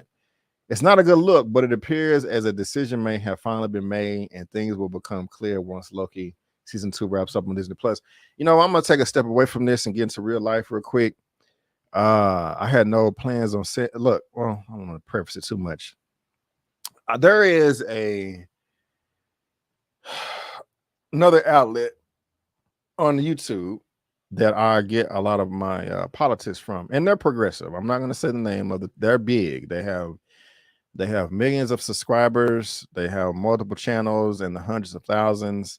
And I like the brother that is on the show. However, there is a Black woman on there, and she's okay. But I just find myself to be really, really disgusted with her commentary when it comes to Jonathan Majors. It really disappoints me. This is a Black woman that is not giving him the benefit of the doubt. Now, of course, if Jonathan Majors is guilty in court, he has to deal with the circumstances, whether that's probation, whether that's jail, whether that's a combination of both. I do not support abusers, assaulters, people that beat women. I don't. So while I'm a fan of Jonathan Majors, while I do want him to be innocent, if he comes out to be guilty, and I personally don't think he is guilty, but I can't come to any conclusions right now, he does need to face the consequences. However, until that point in time, I'm giving this brother the benefit of the doubt. I'm going with it's innocent until proven guilty. Why is that not the universal mindset, especially from Black people? I don't get it. We have a whole history of white women lying on us over and over and over and over and over and over and over again. Emmett Till is not just the only situation. This has happened for hundreds of years. It's repeated behavior from certain members in the dominant society. And so for someone to be on such a platform that is as large as this, speaking negatively against him, they believe that the accusations are true just because some people came out of the woodworks about his past, like, yes, we went to school with him and he is an a-hole.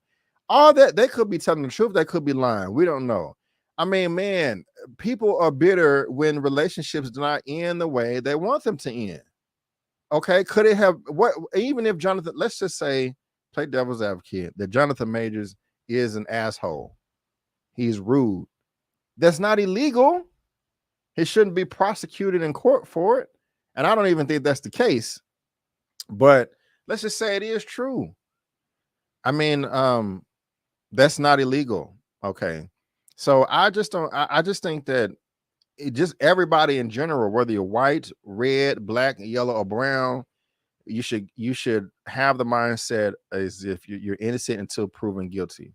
That's fair. This man haven't even had a court date yet, and you already come to conclude. This woman was already coming to conclusions, man. And I left a comment, leaving with my distaste, but then I deleted it like 10 minutes later. Like, I'm not trying to, get into all that. And I left a comment on my opinion reviews. But the reason why I said it is, if I have anybody in my audience right now that is that feels the same way that maybe she did, it's like, why?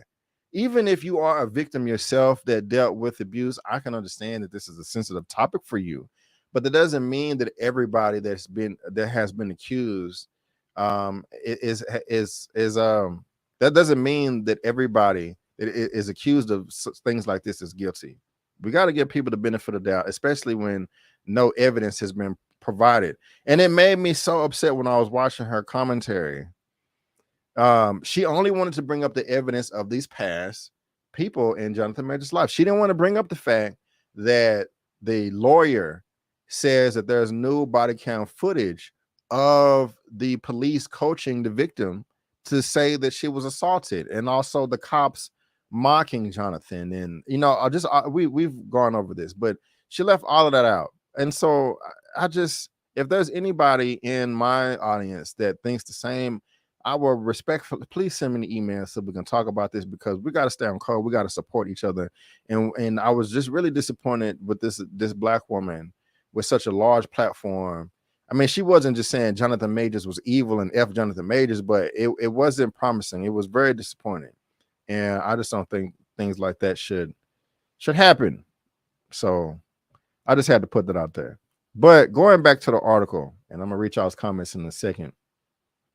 They're not going to be changing things. And so with the series pushed back to October 6th, that leaves enough time for reshoots, which can clear up the actor's future or lack thereof as Kang. Perhaps something will happen which results in the villain's appearance being changed. A simple recast would be easier, but Marvel Studios rarely heads down that route. Hopefully we'll have more details to share with you soon. On Twitter, no, absolutely not. Marvel is far too deep into multiverse lore to back out with Kang now. The multiverse saga will continue.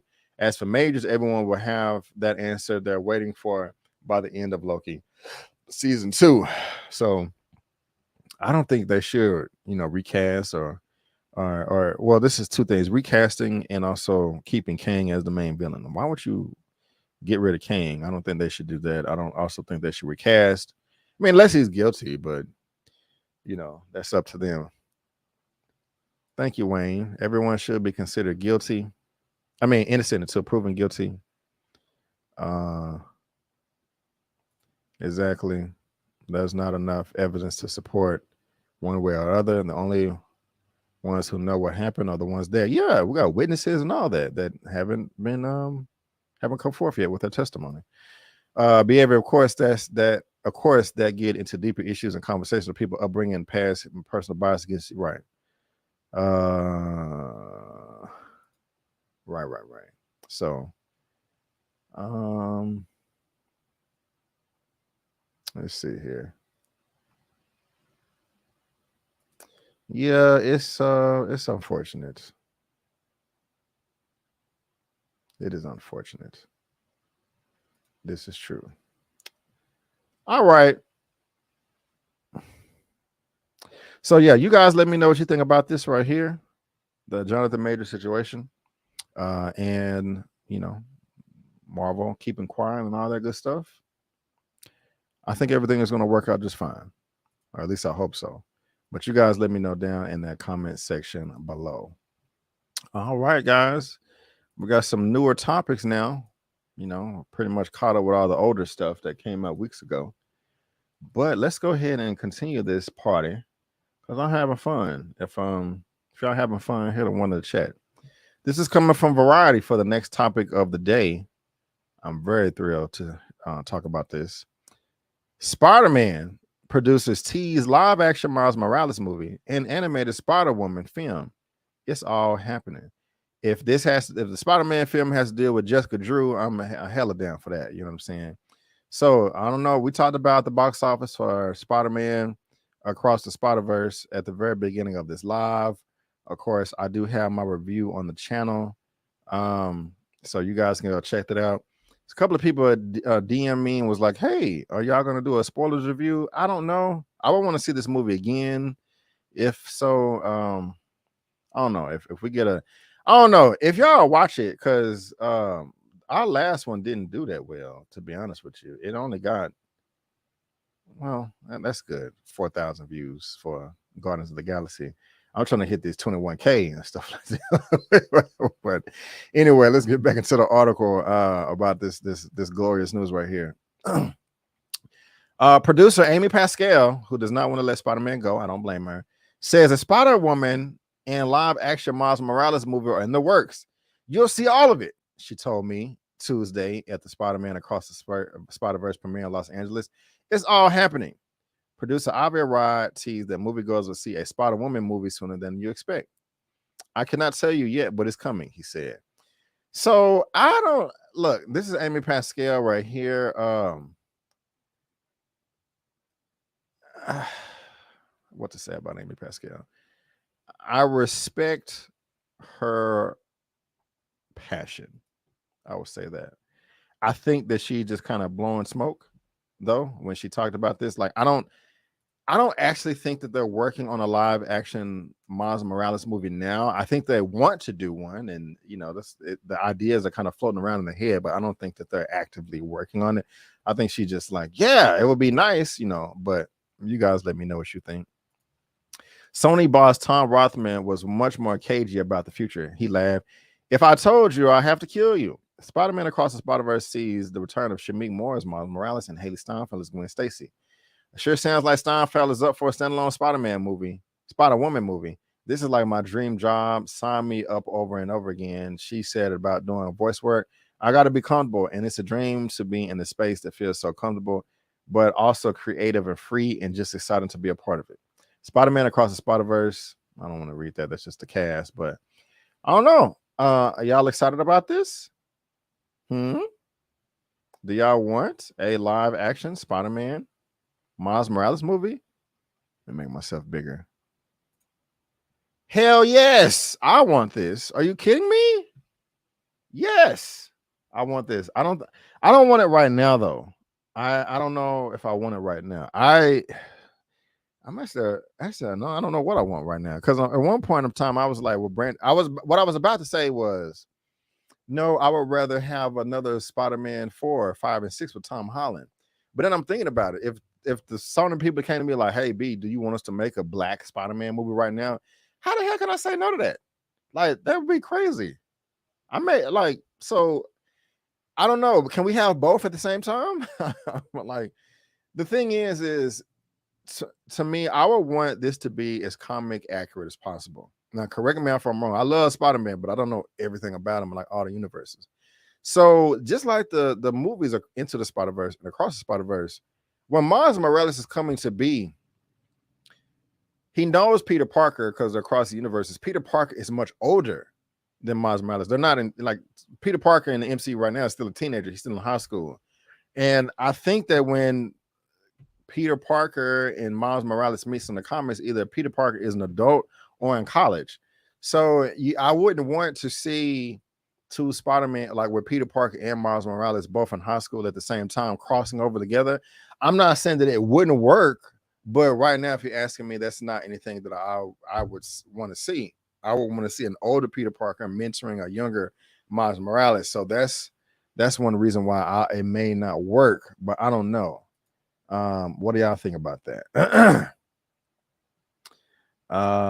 Don't stuff it up.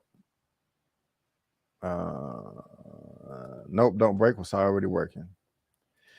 Live action Miles Morales and MCU Tom Holland crossover is instant cash. This is true.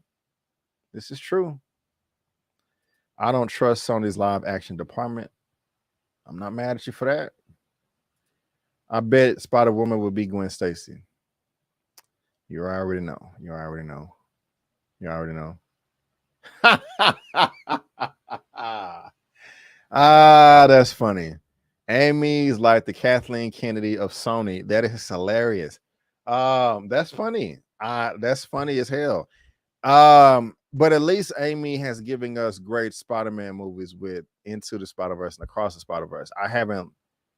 Well, Kathleen Kennedy did give us Rogue One. She did give us that, and she did give us The Mandalorian season 1 and 2. So, but it's still funny though. I like it. I like it. I like it. Let's see here. Let's see here. Oh, you guys are having fun. I love it. I love it. What's up, Mom? I see you in the chat. What's going on? If it's a black woman, yes. If it's Gwen Stacy, I'm not sure. Because black people show up. Yeah, you got black women, black girls, man, they'll show up 13 times to the theater. You know what I'm saying? To see this. So yeah, because Jessica Drew was dope in Across the Spider-Verse. They can't top Spider-Verse 2. Spider-Verse 2 is a legit one. I think they can. Superhero. I think they can. I think they can. So this is dope. This is dope. I'm happy about this right here. Hopefully all this can pop off the way we all want it to. You know what I'm saying? I like to see a live action MC version of Miles, but I wouldn't trust Sony doing it without Marvel Studios. Yeah.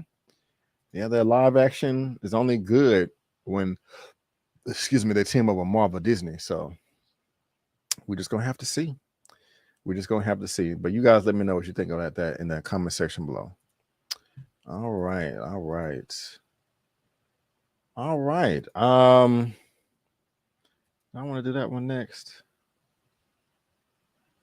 That person is stupid for saying that. Okay. Let's move on to the next topic right here. And I hope this is not true. I heard Eman talking about this, and I agree with him for the same reasons. Fantastic forecasting. We've heard about Adam Driver and Margot Robbie and some other guy that I don't remember. But let's talk about the theme. Comicbookmovie.com. Fantastic Four is Hamilton star David Diggs, who also voiced Sebastian in the Little Mermaid remake, is out to play Ben Grimm the Thing. I hope not. What do y'all think about this right here? I'm just gonna say I want Ben Grimm to be a white man. I do. E-Man took the words right out of my mouth. I want a white man to have to go through everyday life looking like a rock monster. You got white privilege, you get, the benefit of the doubt all the time, but now you're going to be looking like this. I want a white man to play. But if it's a black man, that's not really a change, in anything. That's just everyday life. We always get looked at sideways when we not when we come across everybody, but let me ask y'all this. Black people, let me know in the comment section. This may be a little controversial. When you're walking down the street, when you're walking past white people, do they move out of the way? Do they step on side of the street or the grass? Now, we know back decades ago that when a black person was walking down the street next to a white person, they got their ass beaten, killed, and lynched and murdered, and raped and all that if they made eye contact. But also it was expected of black people to get on the sidewalk and leave the pathway to white people. I'm going to be honest with you. I have noticed that brown people will give me the right of way when I'm walking down the sidewalk. I don't know why. I've wanted to ask, but it just alarmed me. But I noticed that brown people, I'm walking down the sidewalk, and if there's not enough room, whether it's a boy, girl, man, or woman, they will move out of the way from me and let me stay on the sidewalk, and they walk in the grass. How does that? And the reason why I'm bringing this up is I just thought about that when I'm watching this right here. Like, a black man playing Ben Grimm. No, I don't want that. I want a white man to do it because it can kind of have some racial undertones. You know what I'm saying? If a white man is playing Ben Grimm, he could be perceived as a Negro. It's kind of sort of the same treatment. And so I would, and I thought about the sidewalk thing too. Of course, he's not black; he's a rock monster. So people are going to be, looking at him sideways, walking down the street, like, "Oh God, what is that?" Most people are not going to be like, "Oh, hey, look at that guy over there! Give me a high five." I want to see some discriminatory practices. I want to see how people treated him when he was white versus how they treated him once he's a rock monster. You won't have that if it's a black guy playing a role. You know, that awakening, you know, that awareness, that conscience, like, whoa, this is maybe how black people feel. You know what I'm saying? You know, I just want to see that. And so actually, I don't even know if the whole sidewalk thing can relate, but I thought about that when I saw this. Mara Sharice is in the building. OG moderator, what's good, y'all? I mean, what's good, Mara? I appreciate it. Y'all hit the like button. Y'all hit the like button. Thank you, Mara, for being here. But let me see what you guys are saying in the comments. Facts. Why can't I don't understand that one. I agree.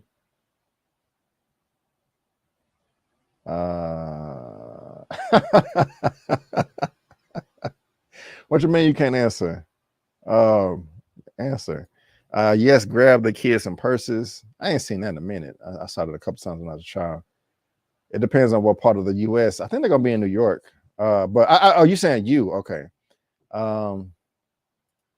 Sometimes I'm in Houston, so it's not as bad now. I will say, ironically, in some rich areas like the Heights, they treat you normal, and then some areas like River Oaks, they are more stuffy. Man, so I haven't went. I used to do. I'm not trying to brag or sound obnoxious, but a few years ago, I used to run, and you know, run a 5K here and there.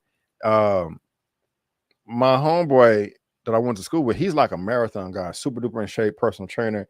I mean, he runs 5Ks, 10Ks for breakfast, like it's nothing. Like, yeah, I'm just gonna run a 10K, 5K real quick. Like, bro, like, I gotta mentally prepare myself for that. But anyway, we went running one time, and it was an all-white neighborhood, and yeah, we was getting looks. And he didn't want to say nothing to me at first. He wanted to see if I noticed. And it was the whole, you know, just the whole sidewalk thing.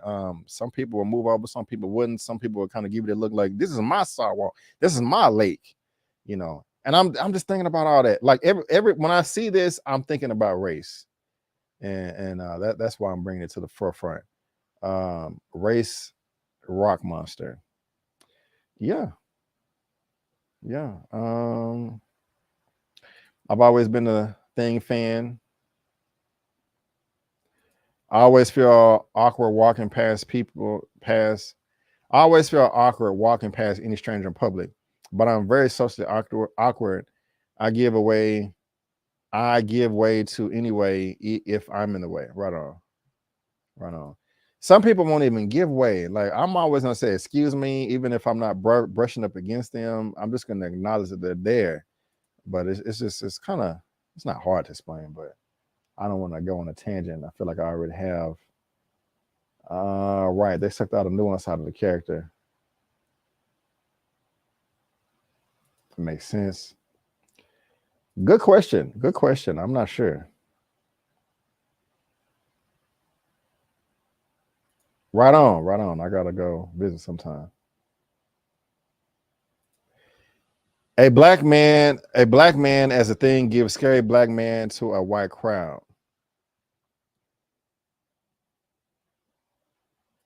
Right on. So y'all let me know about this. David Diggs, I want you to get any role you want, man. But I will want the thing to be white for the reasons I just went over. Because I want a white I want to see on screen a white actor possibly being able to empathize with the black people as being a thing or an it, and it won't be the same if he's black. You guys let me know what you think down in the comment section, whether you are watching this via live or in the replay. But guys, that was Marvel. Let's move back over to DC. This is coming from movieweb.com. Andy Muschietti gets cryptic when asked about directing Batman the Brave and the Bold. The Flash director addresses the rumors of him directing Batman the Brave and the Bold for James Gunn's DCU. All right. So if y'all did not know, Andy Muschietti, he directing the Flash movie that comes out this coming weekend. I haven't seen it yet. I am seeing it tomorrow. I'm happy about it. But let's hear what he has to say about this real quick. And I have to reshare my screen if I want the audio to play. You guys, please hit a 1 in the chat if you can hear this. Okay, a 1 in the chat. Andy, I want to ask you, you inherited 2 Batman here too. You got Tim Burton's Batman, you got Zack Snyder's Batman. And I'm curious, if you were to take your own Batman in a brave and bold direction, what would you want to put on? What kind of spin would you want to put on that character? Oh, that's, I don't think I can talk to that yet. One more time, just 19 seconds. Andy, I want to ask you, you inherited 2 Batman here too. You got Tim Burton's Batman, you got Zack Snyder's Batman. And I'm curious, if you were to take your own Batman in a brave and bold direction, what would you want to put on? What kind of spin would you want to put on that character? Oh, that's, I don't think I can talk to that yet. This tells me, guys, that he's possibly working on Batman the Brave and the Bold. Again, I haven't seen the movie yet, so I don't know. I don't know if it's good. I don't know if it's bad, but from what I'm hearing, everybody is telling me that this movie is good. Now, it was a lot of speculation and exaggeration, hyperbole. I'm like, this is the best comic book movie of all time. And people have come out like, it's good, but it ain't that good. Y'all tripping. You know what I'm saying? Dial it back. But everybody is saying that the movie is great. Let me actually, the embargo is not up until Tuesday. And so I was going to check on IMDb. But if the movie is as good as everybody is saying it is, and with him handling 2 Batman, Keaton and Ben Affleck, hell yeah, I would want him to direct Batman Brave and the Bold. Why not? That'd be an easy transition for him. Got the experience, all that good stuff. Now, I know there was some speculation that Ben Affleck, who plays Batman, and Zack Snyder's universe, that he would possibly be directing the film and coming back. But, he may not want to do that. He says that, he doesn't like the direction that they're going, so I was kind of bummed to hear that. But if Andy Muschietti is going to be at the helm, I'm down for it, man. I really am. So I'm hopefully, it's as good as we all want it to be. But what do y'all think about that? Let's see here. Let's see. Affleck opened up a little bit about how he would have developed the character a lot more to be big supervillain. He said, there were a number of them that I was kind of exploring, and the plans were to make interesting, nuanced, complex characters, in particular the character you mentioned. I kind of feel like either you do, I'm just going to get into my own preference here, but either you kind of find a massive one villain that is so formidable, you can't just imagine how your protagonist is going to be able to overcome it. Or you just have to really sort of populate kind of, injustice. These big group villains where you have to get all these different characters. So I was at the time really trying to hone in and focus on the character and get into depth and detail about how to make it seem as impressive as I felt there was an opportunity to do so. That's the only detail I have for you. Okay. So what do y'all think about that short commentary right there? We're going to see. A non-answer usually means yes. Agreed. So we got 3 Jokers and 2 Batman in the live DC universe now. Hey, it's a multiverse. Why not? But Andy Muschietti, if you're going to be directing the Batman, the Brave and the Bold, I would not be mad at that. So I'm pretty cool with this commentary right here.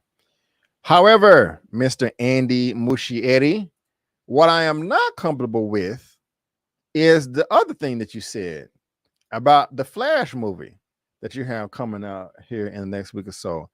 Why did you have to open up your mouth, man? This don't make no sense. Y'all tell me if it does, because I don't think it does. Same guy, coming from the Hollywood Reporter, the Flash director Andy Muschietti on Ezra Miller's potential future with the franchise. No one else can play the character as well. Keep your damn mouth shut. You are stupid for saying this. Muschietti and producing partner Barbara Muschietti sat down for an upcoming episode of the podcast, the Disclosure podcast, ahead of the film's June 16th release. In a preview from the conversation that comes out next week, Andy Muschietti asked whether he would intend to have Miller reprise a role in any future films that the director might have for the DC Studios franchise. In The Flash, Miller played 2 versions of Barry Allen. If a sequel happens, yes, he said about Miller, who uses they, them pronouns, potentially reprising Barry Allen in later projects. I don't think there's anyone that can play that character as well as they did. The other depictions of the character are great, but this particular version of the character, they just excelled in doing it. And as you said, the two Barrys, it feels like a character that was made for them. Barbara Muschietti similarly expressed her appreciation for Miller's work on the forthcoming film. And principal photography, Ezra was brilliant and the most committed and the most professional actor. Ezra gave everything for this role, physically, creatively, emotionally. They were absolutely supreme. So this was on a podcast, and just somebody asked him a question, and he answered it. I wouldn't have said all of that. You know, you could be saying to yourself, okay, B, you got to give the context of the interview. He didn't just come out and make a statement. Somebody asked him the question. I don't have the article. I thought I did, but it also came. So forgive me for being unprepared, but correct me if I'm wrong, but it also came out that they had no plans of recasting Ezra Miller as well after all of the damage that he has done with him being a menace to society, which I find, and so I conflated those two, and it all hit me at once. And so my thing is this. I just think that they should have kept their mouth shut about anything, about everything. Like, don't, even if somebody asks you in an interview about Ezra Miller, you can just be like, no comment. We're still trying to figure things out.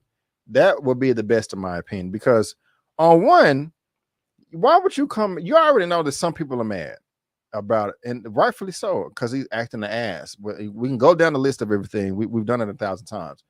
So why would you come out and support him verbally, just saying things, even if it is true, like, man, he did such a great job in the role, or excuse me, they did such a great job in the role. I don't think anyone else can do it better. You're promoting this man, and you should know at least that that's going to turn some people off. That's going to make your box office numbers go down. Now, at the same time, I don't think that you want to come out and be like, hey, we know that Ezra Miller is a menace to society, so we're going to release this film, but we're going to recast him, okay? Ezra Miller is not coming back for the Flash. We got a list of people that we're talking about. We got 2 people. We're trying to narrow it down, finalize these contracts. You don't want to do that either, in my opinion, because that's going to hurt your box office, because you're going to get some fans going to be like, well, why do I want to go see this Flash movie? If they're recasting the character, then it's just pointless. You know what I'm saying? Because you got some fans out there that may not want to see this film because they feel that, okay, there's no point to see it because the whole universe is starting over. So you don't want to say either of those things, but because you don't want to turn off any of those people. So I just think that you should just keep your mouth shut. And then, a week or 2 or 3 after the film releases, when you got the bulk of your box office, then you come out with all this, like, okay, we're going to recast or we're not going to recast, and Ezra Miller this, Ezra Miller this. I just don't like. And again, we have to remember that all the executives that were over the studio that made this film are no longer part of the film anymore, because Discovery bought out Warner Brothers. So it's under completely new management. This is a problem that they inherited. So I just don't agree with any other commentary at all. I think he just kept his mouth shut, period, and waited for the film to release. But that's just me. Let's see what you guys think. It's funny that the anti-woke mob isn't attacking this film. Funny, very funny, Mara. It is freaking hilarious. Yes, like that. Okay. I can't wait to see the movie. Yeah, I'm seeing it tomorrow. New Oscar category, Best Groper winner at Wow. I ain't mad at that. I ain't mad at that. Not mad at that. The fact they said they would cast him again if the movie does well. No. Right on. Yep, he's been kept away. Yeah, I would just say, due to the circumstances, I don't want to speak on the future of the character or actor in real life until further reviews. Right. I mean, and even if that's like, come on, man, I'm trying to get an interview. So what? Keep it moving. I don't want to talk about it. I'll answer anything else. Let's talk about Michael Keaton. Let's talk about Ben Affleck. Let's talk about Supergirl. You know what I'm saying? He know where the body's buried. He know where the jewels, the diamonds, the rubies. He know where the secret scrolls are or whatever. You know, he know where the tombs are, all of that. Yes. Yes. So, man, sometimes this is an example to me where less is more. You don't, and this, I don't know, I could be wrong, but this is kind of Reese's ego to me. Like, I don't care what anybody says. I'm gonna support and say that. But anyway, y'all let me know what you think about this. If y'all agree with the commentary or not, keep your mouth shut. Keep your mouth shut. Are we at the last topic of the day? Are we at the last topic? We are. And this I wanted to save this for last. It came out a few weeks ago, but I wanted to save this for last. We was just on DC. Now we're going back over to Marvel. We are going back over to Marvel. Damn it, I don't have that Marvel video. But I do have this one. I just feel like playing the video.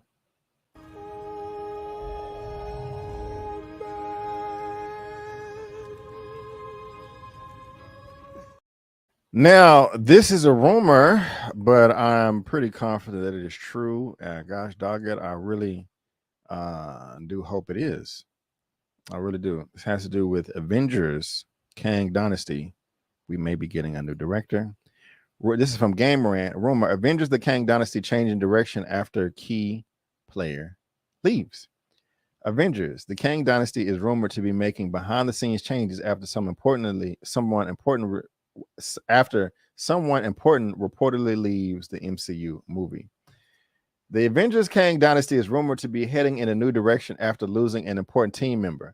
While the future of Jonathan Majors Kang is in question, the person reportedly leaving the Marvel Studios project is writer Jeff Loveless. Yes! Avengers Kang Dynasty is set to be the 5th movie featuring the I can never say that word, eponymous superhero team who will face off against Majors Kang the Conqueror. A version of Kang was introduced in Ant-Man and the Wasp, Quantumania, also Loki. This is Jeff Snyder.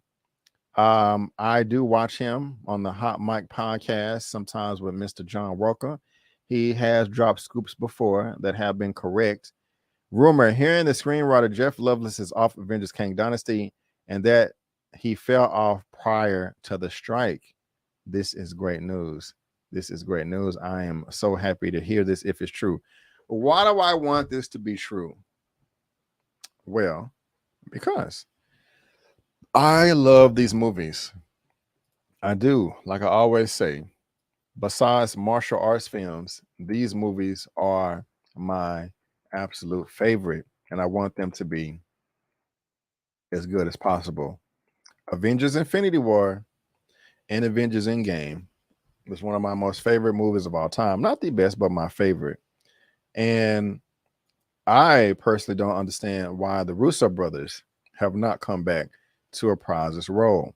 Now, I know that when Chapek was the CEO of Disney, they said that they didn't want to come back because of the potential release schedule and the way that they may get paid due to the Black Widow lawsuit. And that turned everybody off. So I completely understand. However, that's no longer an issue, and Bob Iger is back. They also have made commentary, I think a year ago, just saying how big of a daunting task this would be, but I think they can do it. I mean, if you look at the Marvel Cinematic Universe, the Russo brothers have done 4 movies: Captain America: The Winter Soldier, Captain America: Civil War, Avengers Infinity War, and Avengers Endgame. Even if those are not your favorite movies out of the whole MCU, I think if you ask 90% of people on the planet, not just moviegoers, comic book, whatever, I feel that even if you ask 90% of people on the planet, everybody universally would agree that those 4 movies are at least in the top 10 of the best in the MCU. Nobody else in the whole MCU has directed 4 movies. They're the ones that have directed the most. They have the best movies in the MCU. They have the most experience. Those have made the most money. So why would you not want them to come back and repeat the business? Avengers Endgame made $350 million opening weekend. $2.7 billion or 2.8 worldwide. Bring them back. So if Jeff Loveless is not going to be writing anymore, that's great. I know that the Russo brothers didn't write Avengers. It was Christopher Marcus and Stephen McFeely. But let's get that whole team back in there. If Jeff Loveless is leaving, let's get Christopher Marcus, Stephen McFeely, and the Russo brothers to work on Kang Dynasty. Let's also get them to work on Secret Wars as well. If Jeff Loveless is the one that wrote Ant-Man and the Wasp: Quantumania, let's get him out of there, man. We can't have mediocre writing like that in an Avengers movie. No, guys, y'all realize that. And to be honest with you, while Avengers Endgame was fantastic, it was still disappointing to me because it was not a full display of powers and abilities from the characters. For an example, the setup of the last battle was excellent. I mean, perfection. Captain America wielding Mjolnir and versing Thanos with the cracked shield, that was perfect too. However, I still didn't like Thor and Iron Man getting whooped. But when I say it wasn't, I'm going on a tangent right here. But what's up, Sonny Peach? When I say it wasn't like a full display of powers and abilities, for example, let's look at War Machine, James Rowe, played by Don Cheadle. If you go back and look at the scene for the final scene for Endgame, he didn't attack one person. He showed up at the very beginning of the charge and then showed up at the end of the battle. He didn't fight nobody. He didn't shoot nobody, blast nobody, nothing. I think Hawkeye shot his arrow twice. Hulk threw 2 punches. Go back and look at the final scene for Endgame. I think Hulk threw no more than 2 punches. Doctor Strange didn't do nobody, didn't attack nobody. He flew up in the air one time and made a few of the bad guys go underground. But then when Captain Marvel came or when the ship blew up the spot, he was holding the water. That's it. Doctor Strange was holding water the whole time. So you have all these characters that wasn't fighting and doing anything. That was, I can go down the list with every other character. Yeah, where was the Hulk, Mara? So this movie made $350 million opening weekend and made $2.8 billion worldwide, and it didn't even reach its full potential. So do you know how much money the next Avengers movie can make, especially Secret Wars, if it is as good as the first Avengers or Infinity War? Oh my God. Or if it's even just as good or better than Endgame. You're looking at a $400 million opening weekend, maybe $450, no lie. Real talk. Could be potentially the biggest box office ever. You could probably have the first movie ever to reach $3 billion worldwide. But that's only if I think the Russo brothers and Christopher Marcus and Stephen McFeely come back.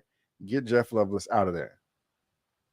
There's no reason why the next Avengers movie cannot make as much as Endgame or more if the movie is as good or better. And there was a lot of room for improvement with that last battle.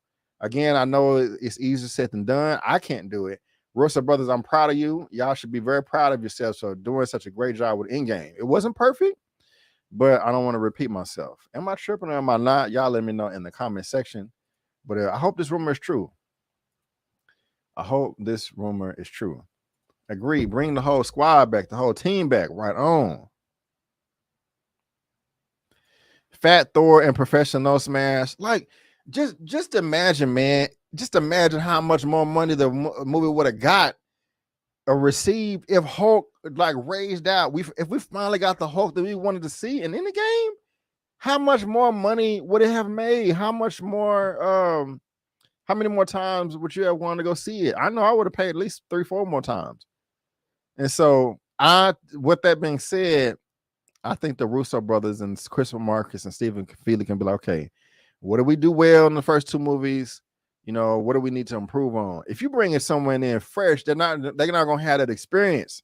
They're not going to be like, they're just not, in my opinion. Again, what's up, Sonny Peach? If you give, I'm gonna give you my money if you make good products. So if you want the money, let's do it. Let's do it. Let's do it. Let's do it. Let's do it. Let me scroll up a little bit. Got 82 people watching. I hopefully got 82 thumbs up. Let's see here. Okay, I see some flash comments. What's up? I think that means you agree. Oh, don't sound good. A little shaky. Jeff writing was trash. Yep, he can go. His writing was loveless too. Hilarious. This phase desperately needs them. And they're not even doing anything. I don't even think. So I know the Russo brothers right now, they was working, one of them at least was working on Extraction 1 and 2, and then they was working on Citadel. So, okay, Christopher Marcus. Is Christopher Marcus working on anything right now? Man, he got one thing upcoming. Man, if y'all don't hire this man to come back, I don't get it. Why would you not rehire him? Unless they just said, no, we don't want to do it. So the Electric State, that's what they're working on, and it's in post. Oh, we got some experts out there that know something that I don't. I mean, so okay, they got a lot of shit upcoming. Excuse me for the French. Sorry. Okay, so they got two things. Okay, so the Electric State. Okay, guys. So the Russo brothers are working with Stephen Marcus and Stephen McFeely. They're all working on this together. So you're working on another, man, bump this Amazon project. It's probably Citadel. Yeah, man. In production. They're not working on nothing.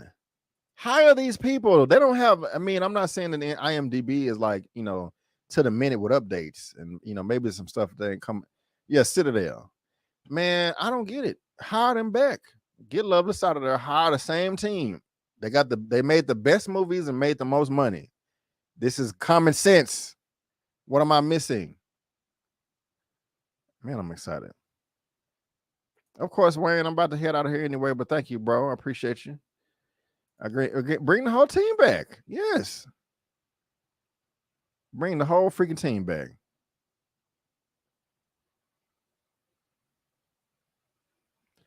And also to make the movie better is a full display of powers and abilities. Don't have an injured Hulk. Don't have an injured Vision. Vision was injured. Can y'all imagine an Avengers movie where you have all of the Avengers? I'm not saying all the Marvel characters, but all the Avengers, all of them are full power going against the antagonists at once. Man, that's a $500 million opening weekend. Real talk. Seriously. I bet a lot on that. Man. From ain't making all that money that Avengers made. I don't know. That's just me. But anyway, what do you guys think about this right here? That this rumor that Jeff Loveless is out of the picture for Kang Dynasty. I'm happy about it if it's true. So we're gonna see. We're gonna see. Well, guys, that is all I have for today for the super duper superhero comic book Smashdown episode 6. I really do appreciate all of you guys coming through. Guys, as far as superhero stuff is concerned, I will be covering Secret Invasion. I even hit up my Disney rep, was it last week? Like, hey, I just want to make sure. Can I get them screeners? He was like, yeah, we got you. I don't know when I'm going to get them, but they will be available. But I will be watching. Will be covering that show. Again, if you want an audio-only version of this, you can get it right here with buzzsprout.com. Link is in the description on all these platforms right here, as well as SoundCloud as well. On topic of superhero comic book stuff, check out my Spider-Man Across the Spider-Verse review. And guys, as far as the channel is concerned, I got some nice updates coming. It may take a month or two to get it all taken care of, but I'm very, very excited. I really am excited. It's just a lot of work, but I'm gonna get it done. I'm looking forward to this one too, Myra, Transformers. I'm seeing The Flash tomorrow. I'm excited about that at 7 p.m. and I will have my out of theater reaction ready for you guys. Elliot was able to see it. He dropped his reaction on his channel as well. And also the boys channel is going up. I gotta shout out my people real quick. I think he's going live tonight. Yeah. So Elliot has been doing Succession the past few weeks, but that ended. But I don't know. I don't even know what the show is. The Idol. He gonna be going live later on tonight, and I think I saw Sharronda gonna be going live too. Am I tripping? Okay, maybe she. Oh no, yeah, she going live as well. So a lot of people going live tonight. So yeah, check out everybody. Show everybody some love. Give everybody a thumbs up. All that good stuff. Any other announcements I gotta make? I'm excited for you. I'm excited too. Hopefully it works out, because I will say this, like, I'm trying to get rid of StreamYard, because when hit a one in the chat if you notice this.